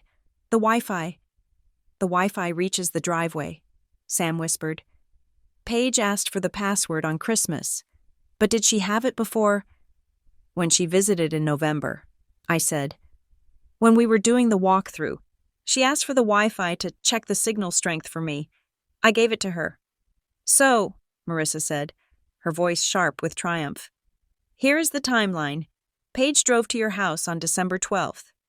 She sat in your driveway, connected to your Wi-Fi, sent the document to Sam, waited for him to sign it, and then used your own IP address to swap the document. She wanted it to look like the modification came from inside the house. She wanted to frame you, or at least make it look like the document was created and finalized at the family home. That is diabolical, Sam said. It is a felony, Marissa corrected. It is wire fraud. It is forgery. And because they used the internet to do it, it is a federal crime. I felt a strange sense of calm wash over me. It was the calm of the predator who has just realized the prey is limping. Marissa, I said, we are not just filing a countersuit. We are going to destroy them. I am already drafting the affidavit, Marissa said. I am going to hire a certified digital forensics expert to capture this audit log in a way that is admissible in court. We need a chain of custody. I know a guy, former FBI Cyber Division. He charges $400 an hour, but he is worth it. Hire him, I said. I do not care what it costs. I want every keystroke they made documented. Sam, Marissa said, I need you to come to my office today. I need to depose you immediately while your memory is fresh, and I need access to your phone. We need to image the device. I will be there, Sam said. I will leave right now. And Sam, Marissa added, do not delete anything. Do not text them. Do not answer their calls. If Elaine calls you crying, you hang up. If you say one word to them, you could blow this whole fraud defense. I won't, Sam said. I am done with them. He hung up the phone and looked at me. He looked like he was waiting for absolution. He wanted me to tell him it was okay, that we had found the loophole, that we were a team again. I will go to Marissa's, Sam said. I will give her everything. I will fix this. Bella. You will go to Marissa's, I agreed. And you will give her everything, but do not think for 1 second that this fixes us. Sam flinched. Bella. You let them in, I said. You were the Trojan horse. They used you because they knew you were weak. They knew you were so desperate to be liked, so desperate to be the good guy, that you would sign a blank check with your eyes closed. I know, Sam whispered. I know I messed up.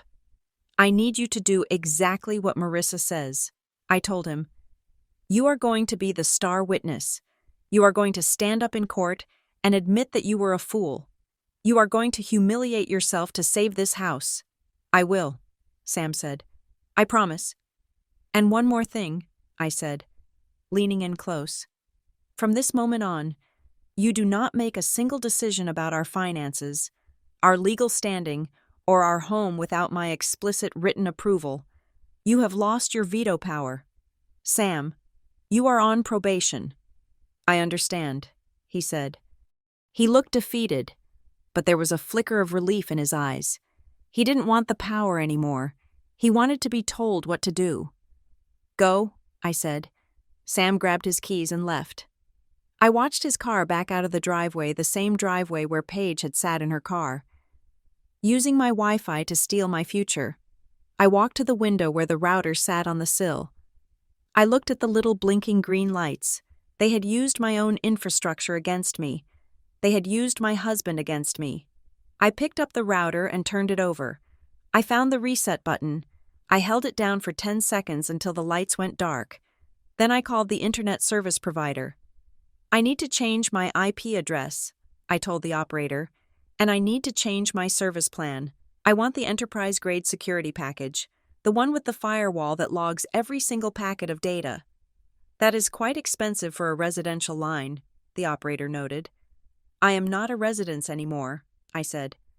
I am a fortress. I hung up and sat in the silence. The audit log was the key. Paige thought she was so smart, using my Wi-Fi to hide her tracks. But she had forgotten one thing technology never forgets. She had left a digital fingerprint that was going to lead me right to her throat. I wasn't just defending myself anymore. I was hunting, and for the first time since the moving truck arrived, I smiled. It wasn't a nice smile. It was the smile of a woman who just realized she was holding the ace of spades. The legal phase known as discovery is a misnomer. It sounds adventurous, like finding a new continent. In reality, it is an autopsy. It is the gruesome, clinical process of slicing open the corpse of a relationship to see exactly what killed it. January was a blur of snow, billable hours, and paper cuts. Marissa Cole did not play games. She filed a blizzard of motions. We subpoenaed everything: phone records, text message histories, email archives, bank statements, geolocation data, and rental agreements, because we had alleged fraud and conspiracy civil counts that carry heavy evidentiary burdens. The judge granted us broad latitude, Vanguard and Stone. The expensive firm representing my mother and sisters tried to block it. They claimed privacy. They claimed irrelevant to the property dispute.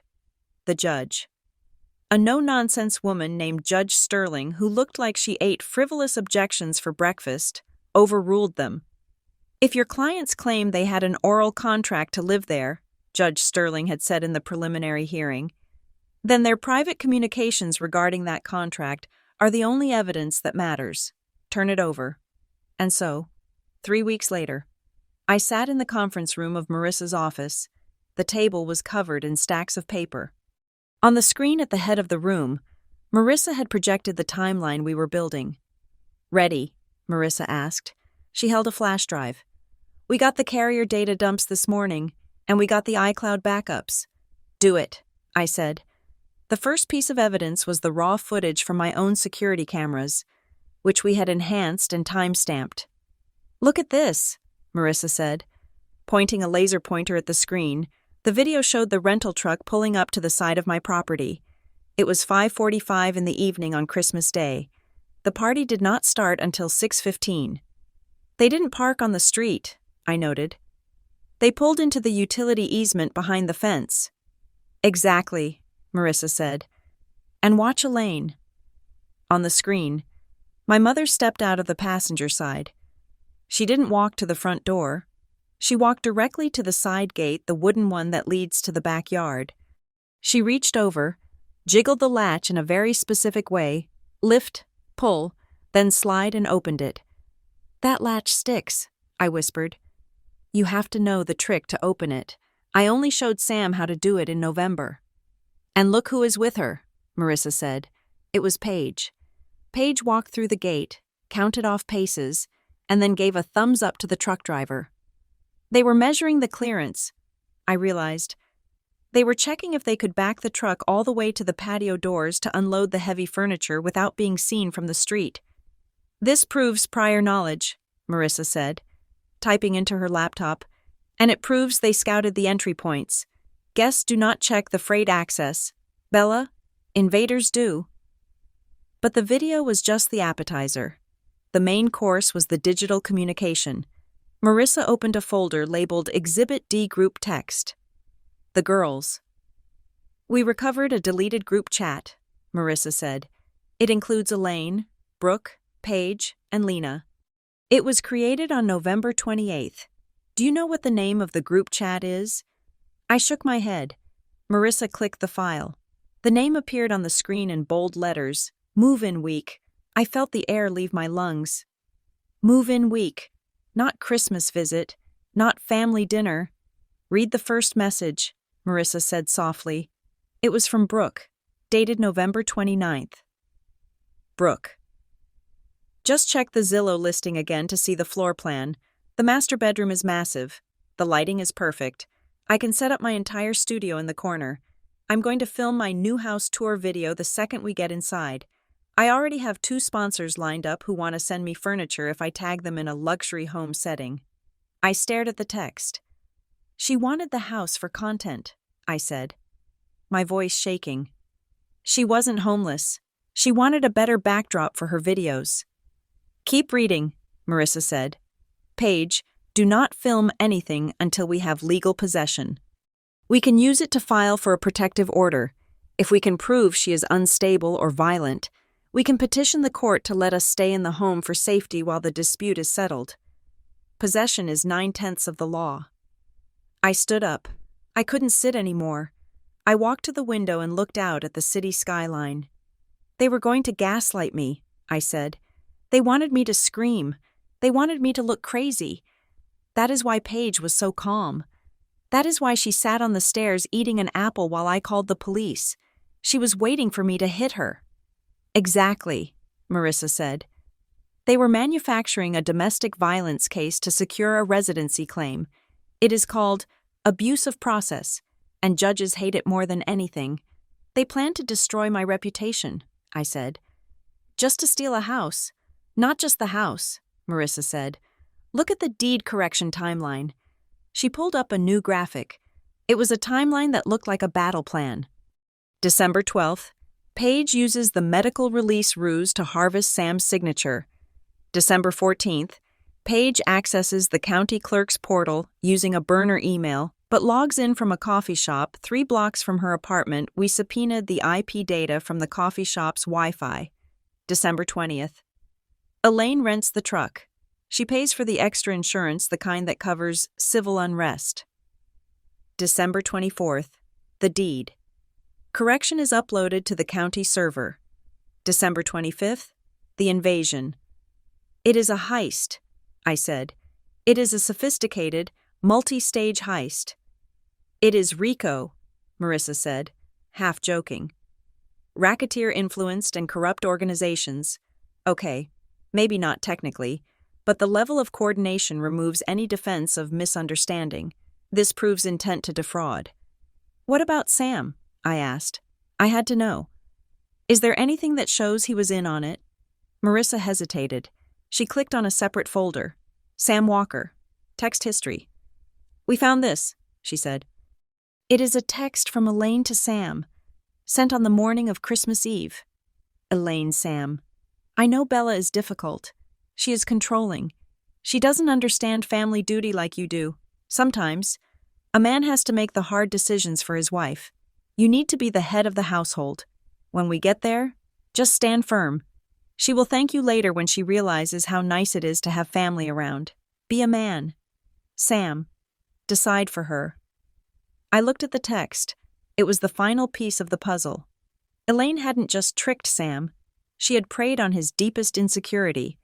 She knew Sam felt overshadowed by my career, by my income, by my decisiveness. She had handed him a script where he got to play the patriarch, the benevolent leader who overrules his emotional wife. And what did Sam reply? I asked, bracing myself. Marissa pointed to the screen. Sam, I just want everyone to be happy. Elaine, please do not make this a fight. I will try to smooth it over. He didn't say yes, I said. But he didn't say no. He was passive, Marissa agreed.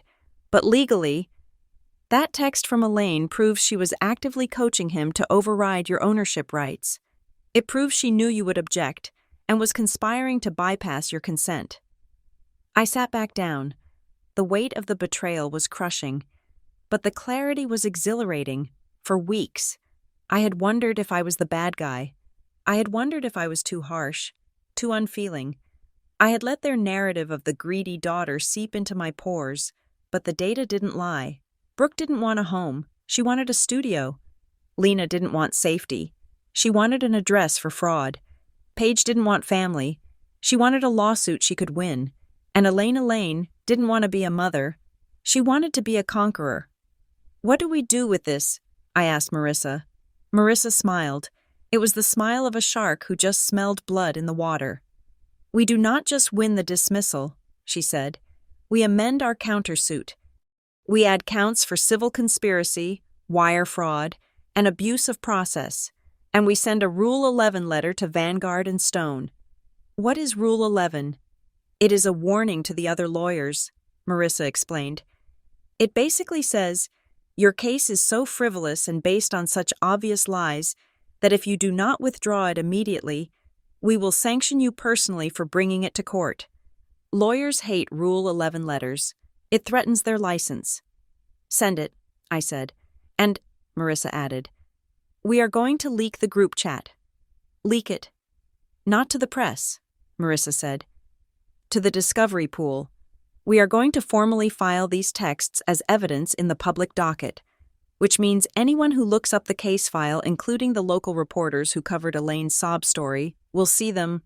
Brooke's sponsors will see them, I realized. They will see her calling the house a set. Exactly, Marissa said. You wanted to protect your reputation. The best defense is the truth, and the truth is, your sisters are not victims. They are grifters. I looked at the screen one last time. Move-in week. They had named their invasion. They had laughed about it. They had planned how to make me cry and how to film it. Marissa, I said, standing up and buttoning my coat, I want to add one more thing to the demand letter. What is that? I want the locks, I said. The locks? The smart lock they brought in the box, I said. The one they were going to install on my door. I want it turned over as evidence. And then, when this is all over, I want to melt it down. I will put it on the list, Marissa said. I walked out of her office into the cold January air. The wind was biting, but it felt clean. I pulled out my phone. I had a missed call from Sam. He was probably panicking, wondering what the lawyers had found. I didn't call him back. I sent him a text. Meeting over. We found the group chat. We found move-in week. Do not pack a bag. Sam, but do not get comfortable. Either. I got into my car. For the first time since Christmas, I didn't feel like a victim. I felt like the project manager, and the project was evicting the infection. I drove home. Plotting not revenge, but justice. And in my world, justice was a spreadsheet that balanced perfectly to zero. The blizzard arrived on a Tuesday night in early February. It was a Michigan monster, a storm that buried the world in white silence and turned the roads into treacherous sheets of black ice. The wind howled against the siding of the house, a mournful, angry sound that rattled the gutters. I was awake. I had been awake since 3 a.m, staring at the ceiling of the master bedroom. Sam was sleeping in the guest room downstairs, a demotion he had accepted without complaint. The house felt like a fortress under siege, and I was the watchman who dared not close her eyes. At 3:42 a.m, my phone lit up on the nightstand. It wasn't a text message. It was a push notification from the security app. Alert garage keypad. Access attempt. Incorrect code. I sat up, my heart hammering a frantic rhythm against my ribs. I grabbed the phone. Alert garage keypad. Access attempt. System locked for 5 minutes. Someone was outside. Someone was standing in 10-degree weather. In the middle of a blizzard, trying to guess the code to my garage door. I didn't turn on the lamp. I didn't scream for Sam. I slid out of bed and moved to the window, peering through the slats of the blinds. The snow was falling so heavily, it was like looking through a curtain of white static. But the motion sensor floodlight above the driveway had tripped. I saw a shape, a dark, bundled figure huddled against the keypad. Then, a second notification. Motion detected, back porch. They were flanking the house, one at the front, one at the back. My training kicked in, not my project manager training, but the training of a woman who had spent the last month reading police procedurals and security manuals. I opened the dialer, 911. Emergency services. The dispatcher answered on the first ring. This is Bella Martin at 104 Maplewood Drive. I whispered, my voice steady. I have prowlers on my property. 2 individuals, one at the garage, one at the back door. They are attempting to breach the electronic locks. Are you alone in the house? My husband is downstairs, I said. I am armed with a security system. I need officers now. Officers are dispatched. Stay on the line. I kept the phone to my ear and opened the security app again. I switched to the live view of the back porch camera. The image was grainy in the night vision mode, but I recognized the coat. It was a faux fur leopard print coat. It was Paige. She was crouching by the sliding glass door, holding something thin and metallic. She was trying to shimmy the lock. I pressed the microphone button on the app. My voice would be projected through the external speakers mounted under the eaves, a feature I had paid an extra $500 for, which Sam had called excessive. "This is a private residence," my voice boomed through the speakers, magnified and distorted by the cold air. "The area is being recorded. Police are en route. On the screen?" Paige jumped as if she had been electrocuted. She dropped the tool she was holding and spun around, looking up at the camera with wide, terrified eyes. She said something to someone out of frame, but the wind swallowed the audio. I heard running footsteps downstairs. Sam burst into the hallway, wearing only his boxers and a t-shirt, holding a baseball bat. "Bella," he shouted up the stairs. I heard voices.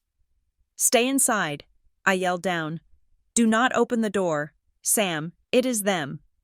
"Them so?" Sam froze. "In this weather?" "Do not open it," I commanded. I watched the screen. Paige didn't run. She moved to the side of the house, disappearing from the back camera's view. A moment later, I saw movement on the front driveway camera. Paige had joined the figure by the garage. The figure turned around. It was Elaine. She was wearing a thick parka and a wool hat, clutching a large tote bag against her chest. They stood there in the harsh glare of the floodlight, arguing. Elaine was gesturing at the front door. Paige was shaking her head. Then, the blue lights cut through the storm. A cruiser slid sideways to a halt at the end of the driveway, its tires struggling for grip. Then a second cruiser. 2 officers emerged, guns drawn but pointed low. "Hands," one officer screamed over the wind.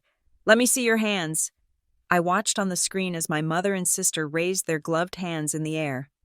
It was a surreal, perverse tableau. The woman who had given birth to me, standing in a blizzard, being held at gunpoint by the Haven Ridge Police Department. "I am going down," I told the dispatcher. "Stay on the line, ma'am." I grabbed my robe and ran down the stairs. Sam was standing by the front door, looking through the peephole, his face pale as the snow outside. "It is your mom," he whispered. "Bella, they have guns on her." "Good," I said. I unlocked the deadbolt and threw the door open. The cold air hit me like a physical slap. The officers had moved up the driveway. One of them, a tall officer with a beard, was patting Paige down. The other was talking to Elaine. "I live here," Elaine was shrieking. Her voice was shrill, cutting through the wind. "I am the grandmother. I just came to get my winter boots. My daughter locked me out by mistake." "Step aside, ma'am," the officer said. I walked out onto the porch. I didn't step into the snow. I stayed on the dry concrete, wrapped in my robe, looking down at them like a judge from a balcony. "Officer," I called out, "I am the homeowner. These women do not live here. They have been served with a no trespass notice." Elaine looked up at me. Her face was red from the cold and twisted with hate. "Bella," she screamed. Tell them I just came for my things. You changed the codes. You vicious girl, I have been freezing out here for 20 minutes. You were trying to break in," I said calmly. "I have it on video. You were trying the garage codes. Paige was trying to jimmy the back door. I was knocking." Paige lied, her voice trembling. "I was knocking on the glass because the doorbell didn't work." "At 4 a.m, the bearded officer asked. He looked at Paige, then at the tool lying in the snow near the side gate, a long, flat screwdriver she had dropped. He walked over and picked it up. "You knock with a pry bar, Miss—" "That is not mine," Paige said quickly. "That must have been there." "I saw you drop it," I said. "The camera saw you drop it." The officer looked at me. "Ma'am, do you have a restraining order?" "It is in process," I said, "but I have a police report from Christmas Day for criminal trespass, and a pending civil suit where they are the plaintiffs claiming residency, but they do not reside here. They have no keys. They have no codes." "We have a right to our property," Elaine yelled. She tried to step toward the porch, but the officer blocked her path. "Ma'am, stop," the officer ordered. "You are at a stranger's house at 4 a.m. with burglary tools. You are about 5 seconds away from handcuffs." "I am her mother," Elaine wailed. She turned to Sam, who was standing in the doorway behind me. Sam? Samuel, help me tell them. Tell them we are family. Sam stepped out. He looked at Elaine. He looked at the police. He looked at the screwdriver in the officer's hand. Sam, Elaine pleaded, do not let them arrest me. I am an old woman. Sam took a deep breath. I saw his Adam's apple bob as he swallowed. You are not supposed to be here, Elaine, Sam said. His voice was quiet, but the wind carried it. We told you, no contact. You traitor, Elaine spat. After I helped you, after I vouched for you. Officer, a voice called from across the street. We all turned. Mr.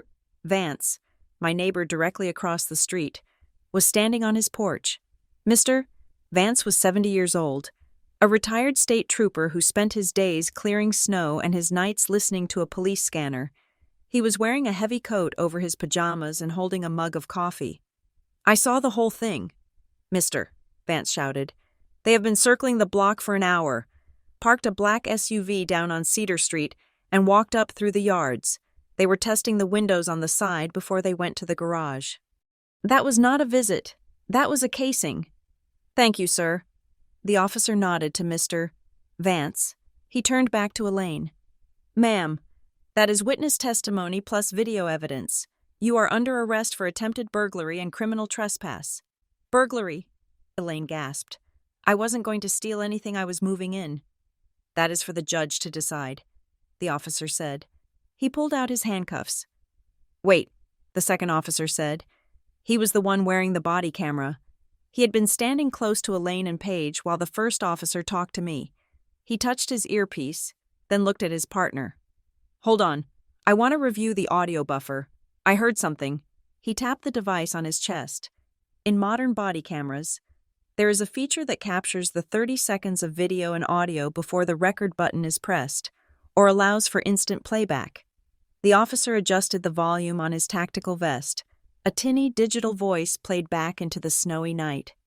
It was Elaine's voice, recorded just moments before the lights flashed when she thought nobody was listening. Damn thing won't open. Paige, try the back. Hurry up. Once we get inside and change the locks, it is over. They cannot kick us out if we have the new keys. We just need to get in and barricade the door until morning. The silence that followed was absolute. Elaine's jaw dropped. She looked at the officer's chest as if it were a demon.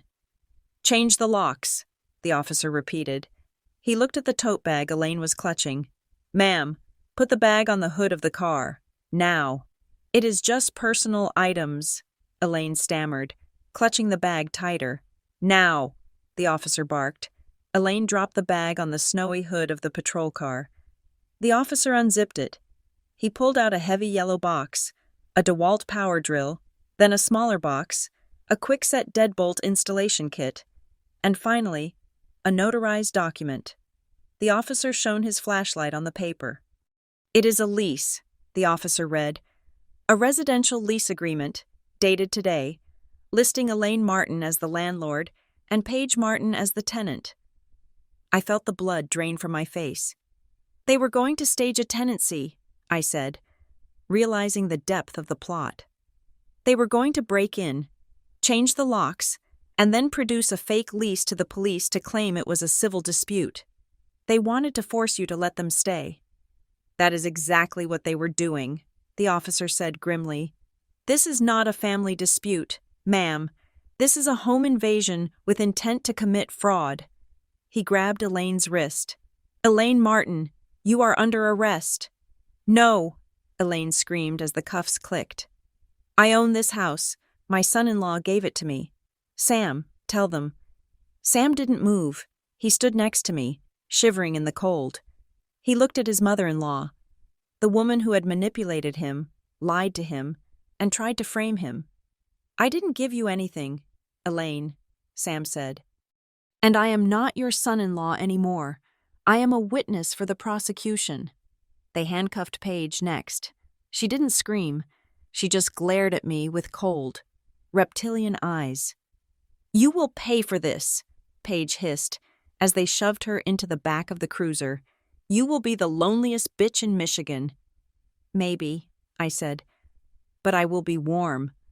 As the officers did the paperwork, another car pulled up. It was an unmarked sedan. A detective in a trench coat stepped out. He walked up the driveway, looking tired.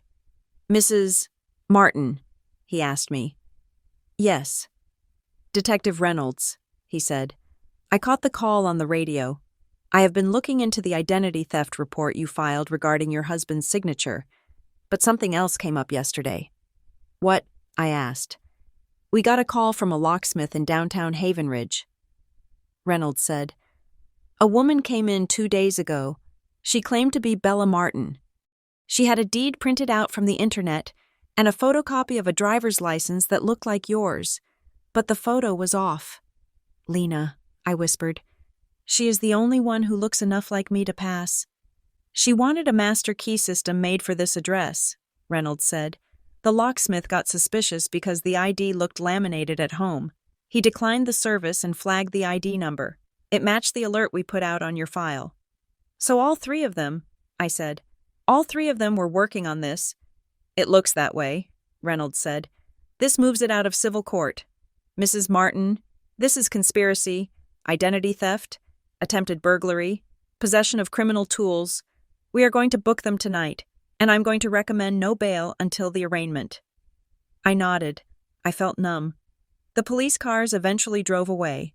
Taking the chaos with them, the red taillights faded into the white swirl of the storm. Sam and I went back inside. I locked the door. I engaged the deadbolt. I set the alarm. We stood in the foyer. The house was quiet again, but the energy had changed. The threat wasn't theoretical anymore. It had been on our porch with a power drill. Sam walked into the kitchen. He picked up his phone. "What are you doing?"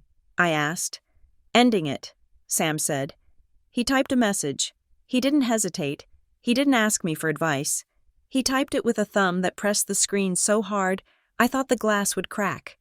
"To Elaine Martin, Brooke Martin, Paige Martin, Lena Martin, C. Marissa Cole, Esquire. Message. I just watched you be arrested on my front lawn. I saw the drill. I saw the fake lease. I am done. Do not call me. Do not write to me. Do not think of me as family. Any attempt to contact me or Bella will be forwarded immediately to the district attorney as a violation of your bail conditions. I am filing for a divorce from this family. Consider me dead to you." He hit send. He looked at me then. "Is that enough?" he asked. "It is a start," I said. "I am sorry." Sam said. He started to cry. Not the frantic sobbing of a man caught in a lie, but the quiet, deep weeping of a man mourning a death. He was mourning the idea of the family he thought he had. He was mourning the illusion that he could be loved by them without being used. "I know," I said. I didn't hug him. I wasn't ready for that. But I poured him a glass of water and set it on the table. "Go to bed." "Sam," I said, "we have to meet Marissa at 8 in the morning. We have to turn over the video footage." "What about you?" he asked. "I am going to stay up," I said, looking at the security monitor where the snow was still falling on the empty driveway. "I have to write the incident report for the insurance company." It was a lie. I wasn't writing a report. I sat in the dark, watching the cameras, realizing that for the first time in 37 years, I wasn't afraid of my mother anymore. You cannot be afraid of someone you have seen in handcuffs. The monster had lost its teeth. She was just a desperate woman with a power drill in a blizzard, and I was the woman who had stopped her. The courtroom was cooler than I expected, smelling of floor wax and old wood. It was March 3rd, a Tuesday, and the sky outside was a heavy, slate gray. Inside courtroom 4, however, the lighting was artificial and unforgiving. I sat at the plaintiff's table next to Marissa Cole. My back was straight, my hands folded on top of a 3-inch binder labeled Evidence. I wore a navy blue suit, sharp and tailored. I looked exactly like what I was, a project manager prepared for a high-stakes stakeholder meeting. Across the aisle, the defense table looked like a scene from a tragic play. Elaine Martin sat in the center. She was wearing a beige cardigan I had never seen before. It looked threadbare. Old. She wore no makeup. Her hair, usually dyed a fierce auburn, was showing gray roots. She was playing the role of the discarded mother. Brooke, Paige, and Lena flanked her. They wore muted colors. They kept their heads down. They looked small, vulnerable, and utterly harmless. If I didn't know they had tried to drill through my door lock 3 weeks ago, I might have felt sorry for them. Their lawyer, Mr. Stone, stood up. He was a man with a voice like warm syrup and a suit that cost more than my first car. "Your Honor," Mr. Stone began, walking slowly toward the jury box, though there was no jury today, just Judge Sterling sitting high on the bench. "This case is not about bricks and mortar. It is not about deeds and titles. It is about a promise, a sacred promise between a mother and her daughter." He turned and pointed a finger at me. It wasn't an aggressive point. It was a sad one. "Bella Martin is a successful woman," he continued.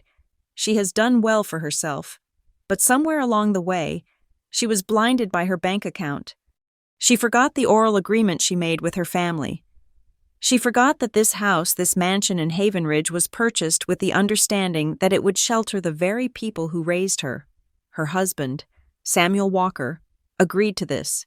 He invited them. But now, fueled by greed and a desire to erase her past, Ms. Martin seeks to throw her own mother onto the street." He paused for effect. Elaine dabbed her eyes with a tissue. "We ask the court to recognize the constructive trust," Stone concluded. "We ask the court to recognize that this home is a family asset, and to grant my clients the residency they were promised and the dignity they deserve." Judge Sterling looked at him over her reading glasses. She didn't look moved. She looked bored. "Ms. Cole," the judge said. "Your opening." Marissa stood up. She didn't walk around. She didn't use adjectives. She simply walked to the podium and placed a single piece of paper on the projector. "Your Honor," Marissa said, "this is the deed to the property at 104 Maplewood Drive." The document appeared on the screens. "The grantee is Bella Martin and Samuel Walker," Marissa read. "There are no other names. There is no trust. There is no LLC. I would also like to enter into evidence Exhibit 1 through 12. These are the bank statements showing the down payment. 100% of the funds came from Bella Martin's savings account. Not 1 cent came from Elaine Martin. Not 1 cent came from the sisters. We are not disputing the financing." "Mr. Stone interrupted.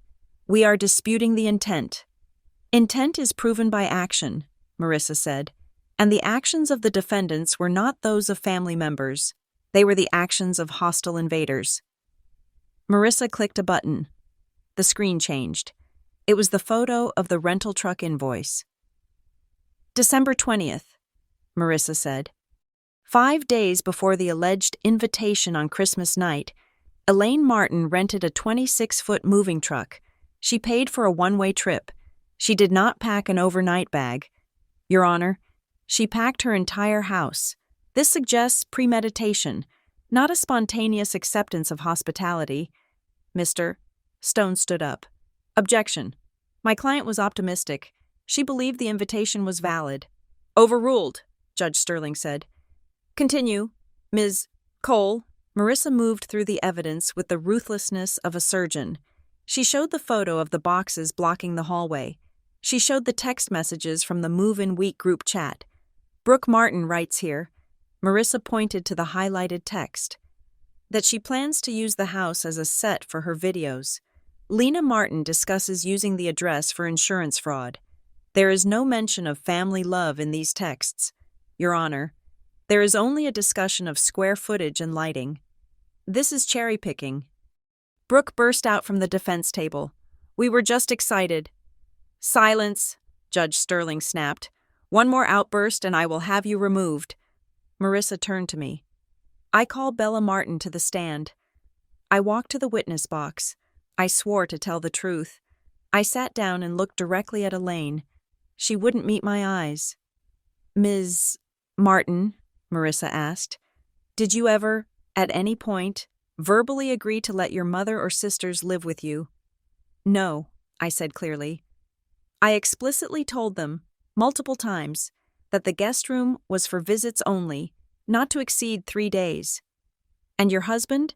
Marissa asked. "Did he agree?" "My husband was coerced," I said. "But even under coercion, he never gave them a key. He never gave them a code." "Mr." Stone stood up for cross-examination. He walked toward me with a pitying smile. "Ms.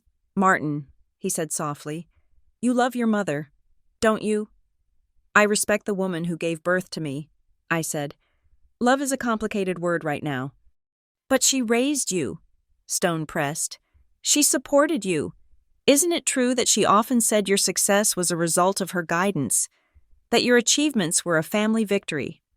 "She said that when she wanted money," I said.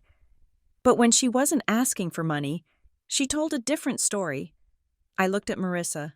She nodded. "Your Honor," I said, "I would like to play Exhibit 52. Marissa hit play.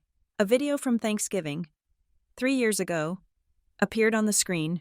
We were at Elaine's old apartment. The camera was shaky, held by Paige. Elaine was drunk, holding a glass of cheap wine. "Look at Bella," the Elaine on the screen slurred, pointing at me. "Miss Independent. Does not need anyone. Moved out at 18 and never asked me for a dime. She thinks she is better than us because she did it all by herself. Well, go ahead. Keep your fancy life. We do not need you either." The courtroom went silent. The Elaine in the video was spiteful, jealous, and clearly admitting that I had done it all by myself. It destroyed the narrative that we were a collective unit. She seems very clear about the separation of our finances there. I said to Mr. Stone. Stone looked flushed. He retreated to his table. "Your Honor," Stone said, shuffling his papers. "Regardless of the history, we have a signed document, Exhibit C, the residency consent form signed by Samuel Walker. This document grants my client's tenancy. It is irrefutable." "Ah," Marissa said. "The signature. We call Dr. Eris Thorne to the stand." Dr. Thorne was a digital forensics expert who looked like he spent more time with servers than sunlight. He walked to the stand carrying a laptop. "Dr. Thorne," Marissa said, "you analyzed the digital signature on the residency consent form." "I did," Thorne said. His voice was dry and technical. "And what did you find?" "I analyzed the metadata of the signature packet," Thorne explained. "Using the audit trail from the e-signature platform, I was able to determine the velocity and pressure of the input." "Can you explain that in plain English?" Judge Sterling asked. "Certainly," Thorne said. "When a person signs a document deliberately, especially a legal contract, there are hesitations. There are variations in pressure as the finger or stylus moves across the screen. We call this the biometric cadence. However, the signature on this document lacks those variances. It was executed in 0.4 seconds. 0.4 seconds, Marissa repeated. "Yes," Thorne said. "It is consistent with a quick fill function or a rapid dismissive swipe. Furthermore, the audit log shows that the underlying document, the text of the contract itself, was swapped 8 minutes after the signature was applied." The gallery murmured. "Swapped?" Judge Sterling asked, leaning forward. "Yes, Your Honor." Thorne said. The user viewed a document titled Medical Release. He applied his signature. Then, the user account associated with PM Logistics 88, which is linked to the IP address of the defendant, Paige Martin, utilized the correct document feature to replace the Medical Release PDF with the Residency Consent PDF. The signature block remained, but the context was changed entirely. "This is fraud," Judge Sterling said. It wasn't a question. "It is envelope tampering, Your Honor," Thorne corrected politely. "Digital forgery." Mr. Stone stood up, looking pale. "Your Honor, I was not aware of this technicality. My clients assured me the document was legitimate." "Your clients," Judge Sterling said, her voice dropping to a dangerous register, "seem to have omitted a great deal of information." "We are not done," Marissa said. "Your Honor, to establish the pattern of behavior, We would like to show one final clip. This is from the body camera of Officer Daniels, recorded on the night of February 4th. Objection, Stone yelled. That incident is pending criminal investigation. It is prejudicial to this civil hearing. It goes to credibility, Marissa argued, and it goes to the claim that they believed they had a right to enter. Play it, Judge Sterling ordered. The screen flickered. It was the snowy night. The audio hissed with wind noise. Then, Elaine's voice cut through, clear and conspiratorial. Damn thing won't open. Paige, try the back. Hurry up. Once we get inside and change the locks, it is over. They cannot kick us out if we have the new keys. We just need to get in and barricade the door until morning. Change the locks, Marissa repeated.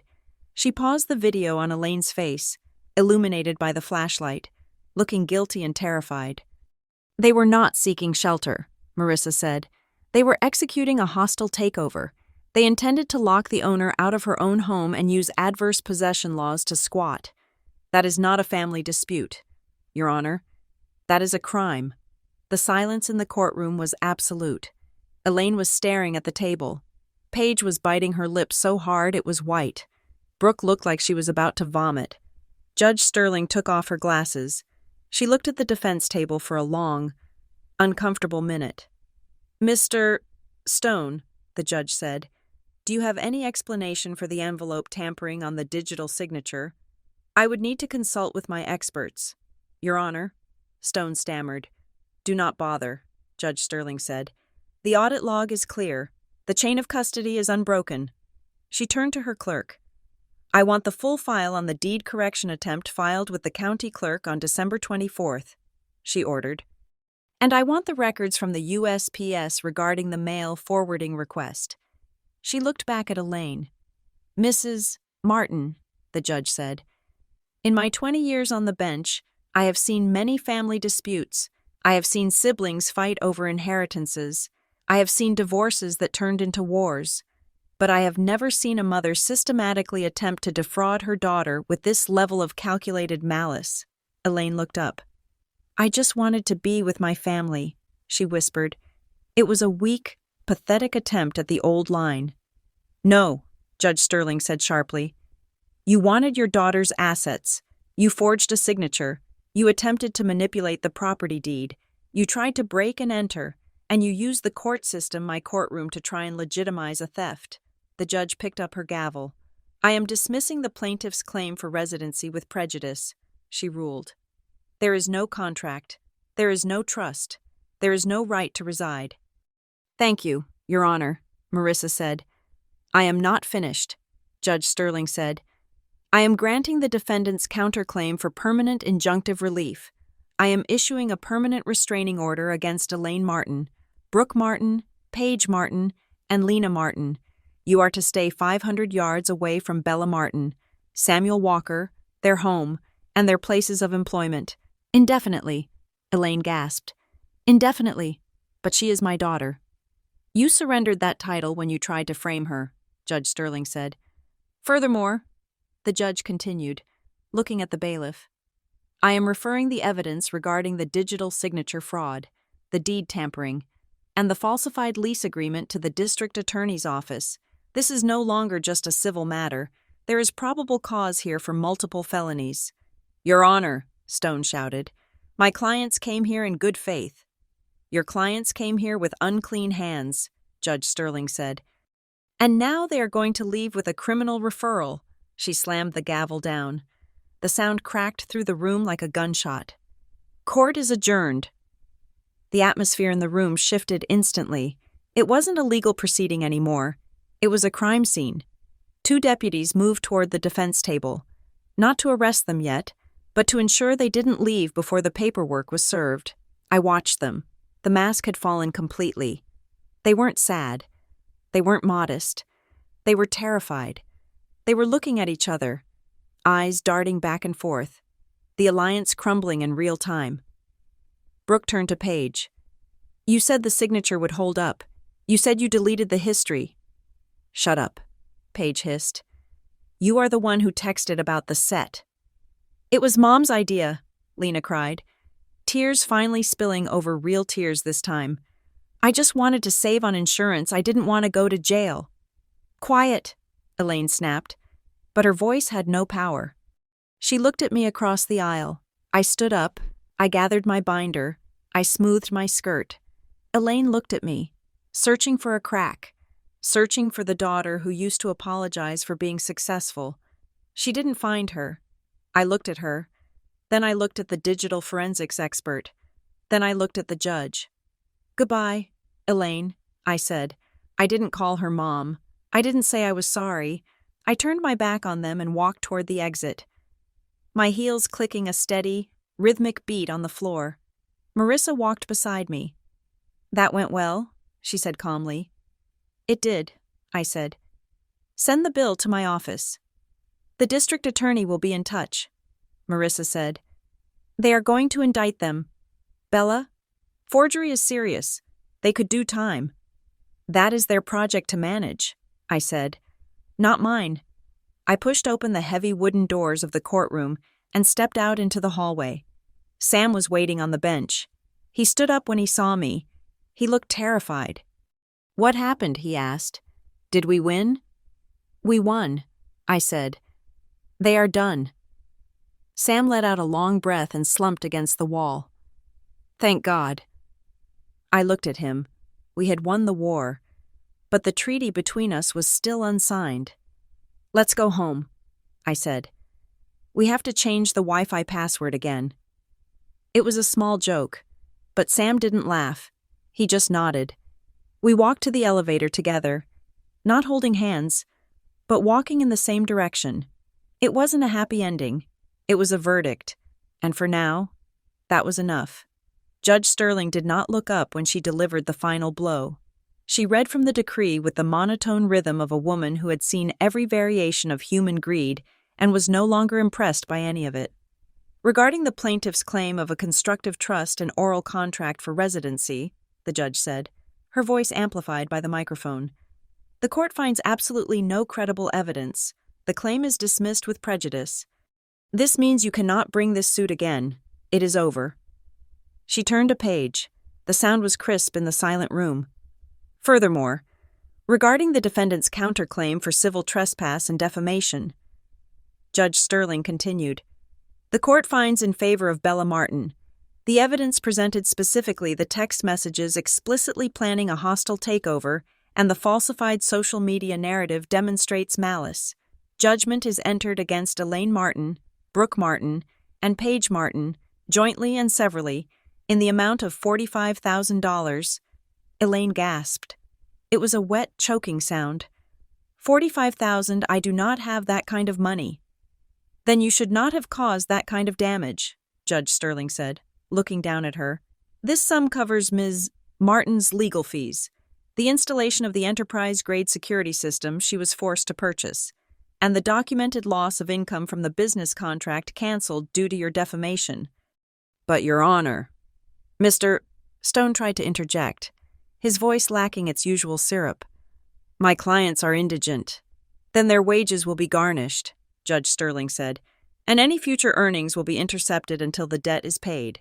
She wasn't done.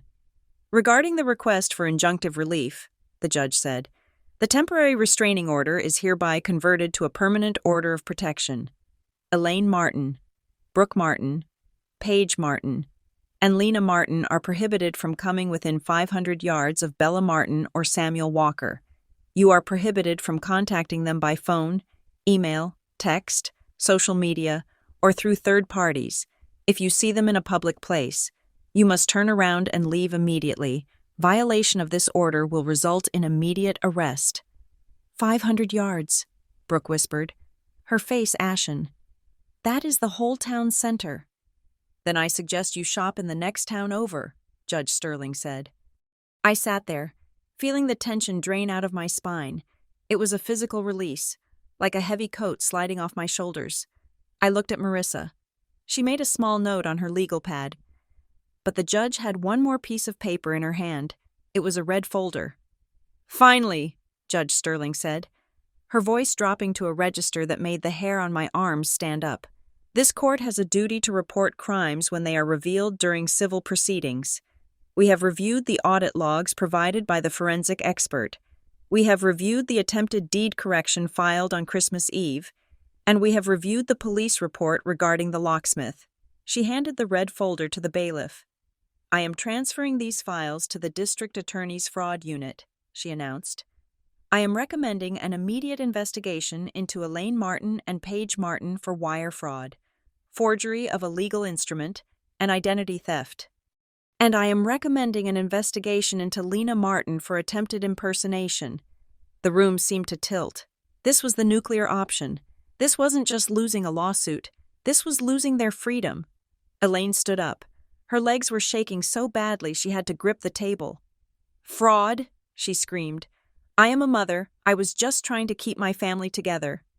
"Sit down, Mrs. Martin," the bailiff barked, moving toward her. "No," Elaine yelled, turning to look at me. Her eyes were wide, wild, and terrified. "Bella, stop this. Tell them, it was just a misunderstanding. You cannot let them send me to prison. I am your mother." I looked at her. For 37 years, that word mother had been a leash. It had been a command to submit, to forgive, to pay, to fix. But as I looked at her now, seeing the desperation and the narcissism swirling in her eyes, I realized the leash had snapped.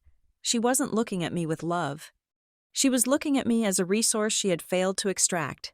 I didn't say a word. I simply began to pack my binder. The silence from my side of the room was the loudest thing Elaine had ever heard. And in that silence, she finally understood. The family she had used as a shield, as a weapon, as a currency, it was worthless. She had spent it all. And then, the implosion happened. It started with Brooke. "I told you," Brooke shrieked, turning on Paige. "I told you the digital signature was too risky. You said it was foolproof. You said you deleted the history." "Me?" Paige shouted back, her face twisting into a snarl. "You are the one who texted about the set. You are the one who wanted the master bedroom for your stupid videos. If you hadn't been so greedy about the layout, we wouldn't have needed the deed." "Stop it," Lena cried, putting her head on the table. "I didn't want to do any of it. Mom made me. Mom said if I didn't impersonate Bella at the locksmith, she would kick me out of her apartment." "You little traitor," Elaine hissed, swinging her hand toward Lena. "Order." Judge Sterling slammed the gavel. "Bailiff, take them into custody for processing on the criminal referral. Get them out of my courtroom." I watched as the bailiff and 2 deputies moved in. They didn't handcuff them yet.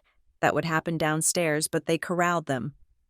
I watched my family, the people I had spent my life trying to please, turn into a pack of cornered rats, biting and scratching at each other to survive. They were escorted out the side door. Elaine looked back once. She didn't look sad. She looked hateful. She looked like a deposed queen who couldn't believe the peasants had won. "That," Marissa said, closing her laptop, "is what we call a total victory." "It is," I said. "Thank you, Marissa." "Do not thank me yet," she said. "You still have to pay my bill, and it is going to be significant. It is worth every penny," I said. We walked out of the courtroom. The hallway was crowded. The local news station, the one that had aired Elaine's sob story about the heartless, wealthy daughter, was waiting.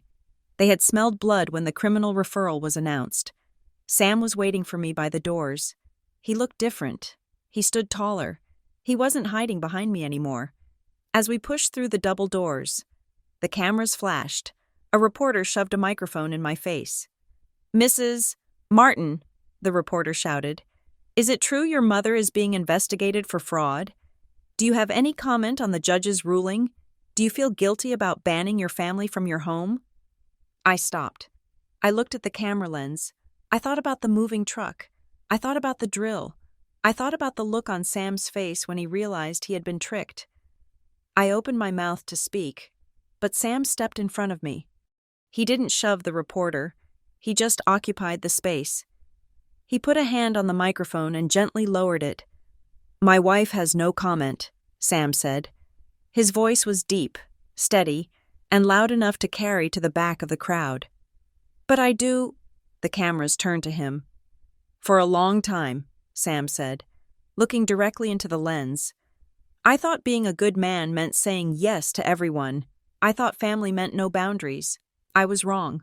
And because I was wrong, my wife was attacked in her own home. He paused. He reached out and took my hand. His grip was firm. This house is my wife's house, Sam said. She built it. She paid for it. And nobody, not a mother, not a sister, not a stranger has the right to steal it. We are not the villains here. We are just people who learned that no is a complete sentence. He turned to me. Ready? Ready, I said. We walked through the crowd, out into the parking lot, and into the cold March air. The fallout was swift and brutal, just as gravity dictates. When the details of the fraud hit the local papers, specifically the text messages about using the house as a set, and the plan to fake a domestic violence claim, public opinion didn't just shift, it snapped. The church group that had supported Elaine quietly removed her from the prayer chain. The neighbors who had looked at me with disdain started waving again, offering awkward apologies about not knowing the whole story. Brooke lost her sponsorship deals. No furniture company wanted to be associated with a woman who had planned a hostile takeover. Paige lost her job at the logistics firm. Apparently, having a fraud investigation on your record makes you a liability when handling inventory. And Elaine became a pariah. She moved to a smaller town 3 counties over, trying to outrun her reputation. But the internet is forever. The restraining order was a matter of public record. She was alone, not because I had abandoned her, but because she had consumed everyone who tried to love her. My career recovered faster than I expected. In fact, it flourished. Mr. Henderson, the client who had canceled the site walk, called me back a week after the verdict. I read the transcript, he said. You handled that with extreme competence, Bella. If you can defend your property against a coordinated fraud ring, I think you can handle my contractors. I became known as the Iron Lady of Greyline Urban Works. Clients specifically requested me for high-conflict projects because they knew I kept receipts and I didn't blink. But the real victory wasn't at work. It was 1 year later. The snow was falling on Haven Ridge again. It was Christmas Eve. The house was glowing, but not with the frantic, performative energy of the previous year. There was no 26-foot truck in the driveway. There were no hidden agendas. I stood in the kitchen, stirring a pot of mulled wine. The smell of cloves and cinnamon filled the air, replacing the memory of stale perfume and anxiety. Sam was in the living room. He was laughing. We had invited 6 people, not family, not obligations, just friends, real friends, the kind of people who brought wine because they wanted to share it, not because they wanted to case the joint. Marissa Cole was there, drinking a martini and telling a story about a zoning dispute. Mr. Vance, the neighbor who had witnessed the break-in, was there too. Sitting in the armchair I had once guarded with my life. I walked into the living room. I looked at the walls. They were mine. I looked at the Christmas tree. It was balanced perfectly, just the way I liked it. I looked at the front door. It had a new lock, a biometric scanner that I had installed myself. Sam looked up and saw me watching him. He excused himself from the conversation and walked over to me. "You okay?" he asked. "I am perfect," I said. "It is quiet," Sam noted. "I know," I said. "Isn't it beautiful?" "It is," Sam said. He kissed my forehead. "Merry Christmas, Bella." "Merry Christmas, Sam." I looked out the bay window at the snow covering the driveway. I thought about where I was a year ago, terrified, betrayed, feeling like a stranger in my own life. Revenge, I realized, wasn't about hurting them. I hadn't drilled through their locks.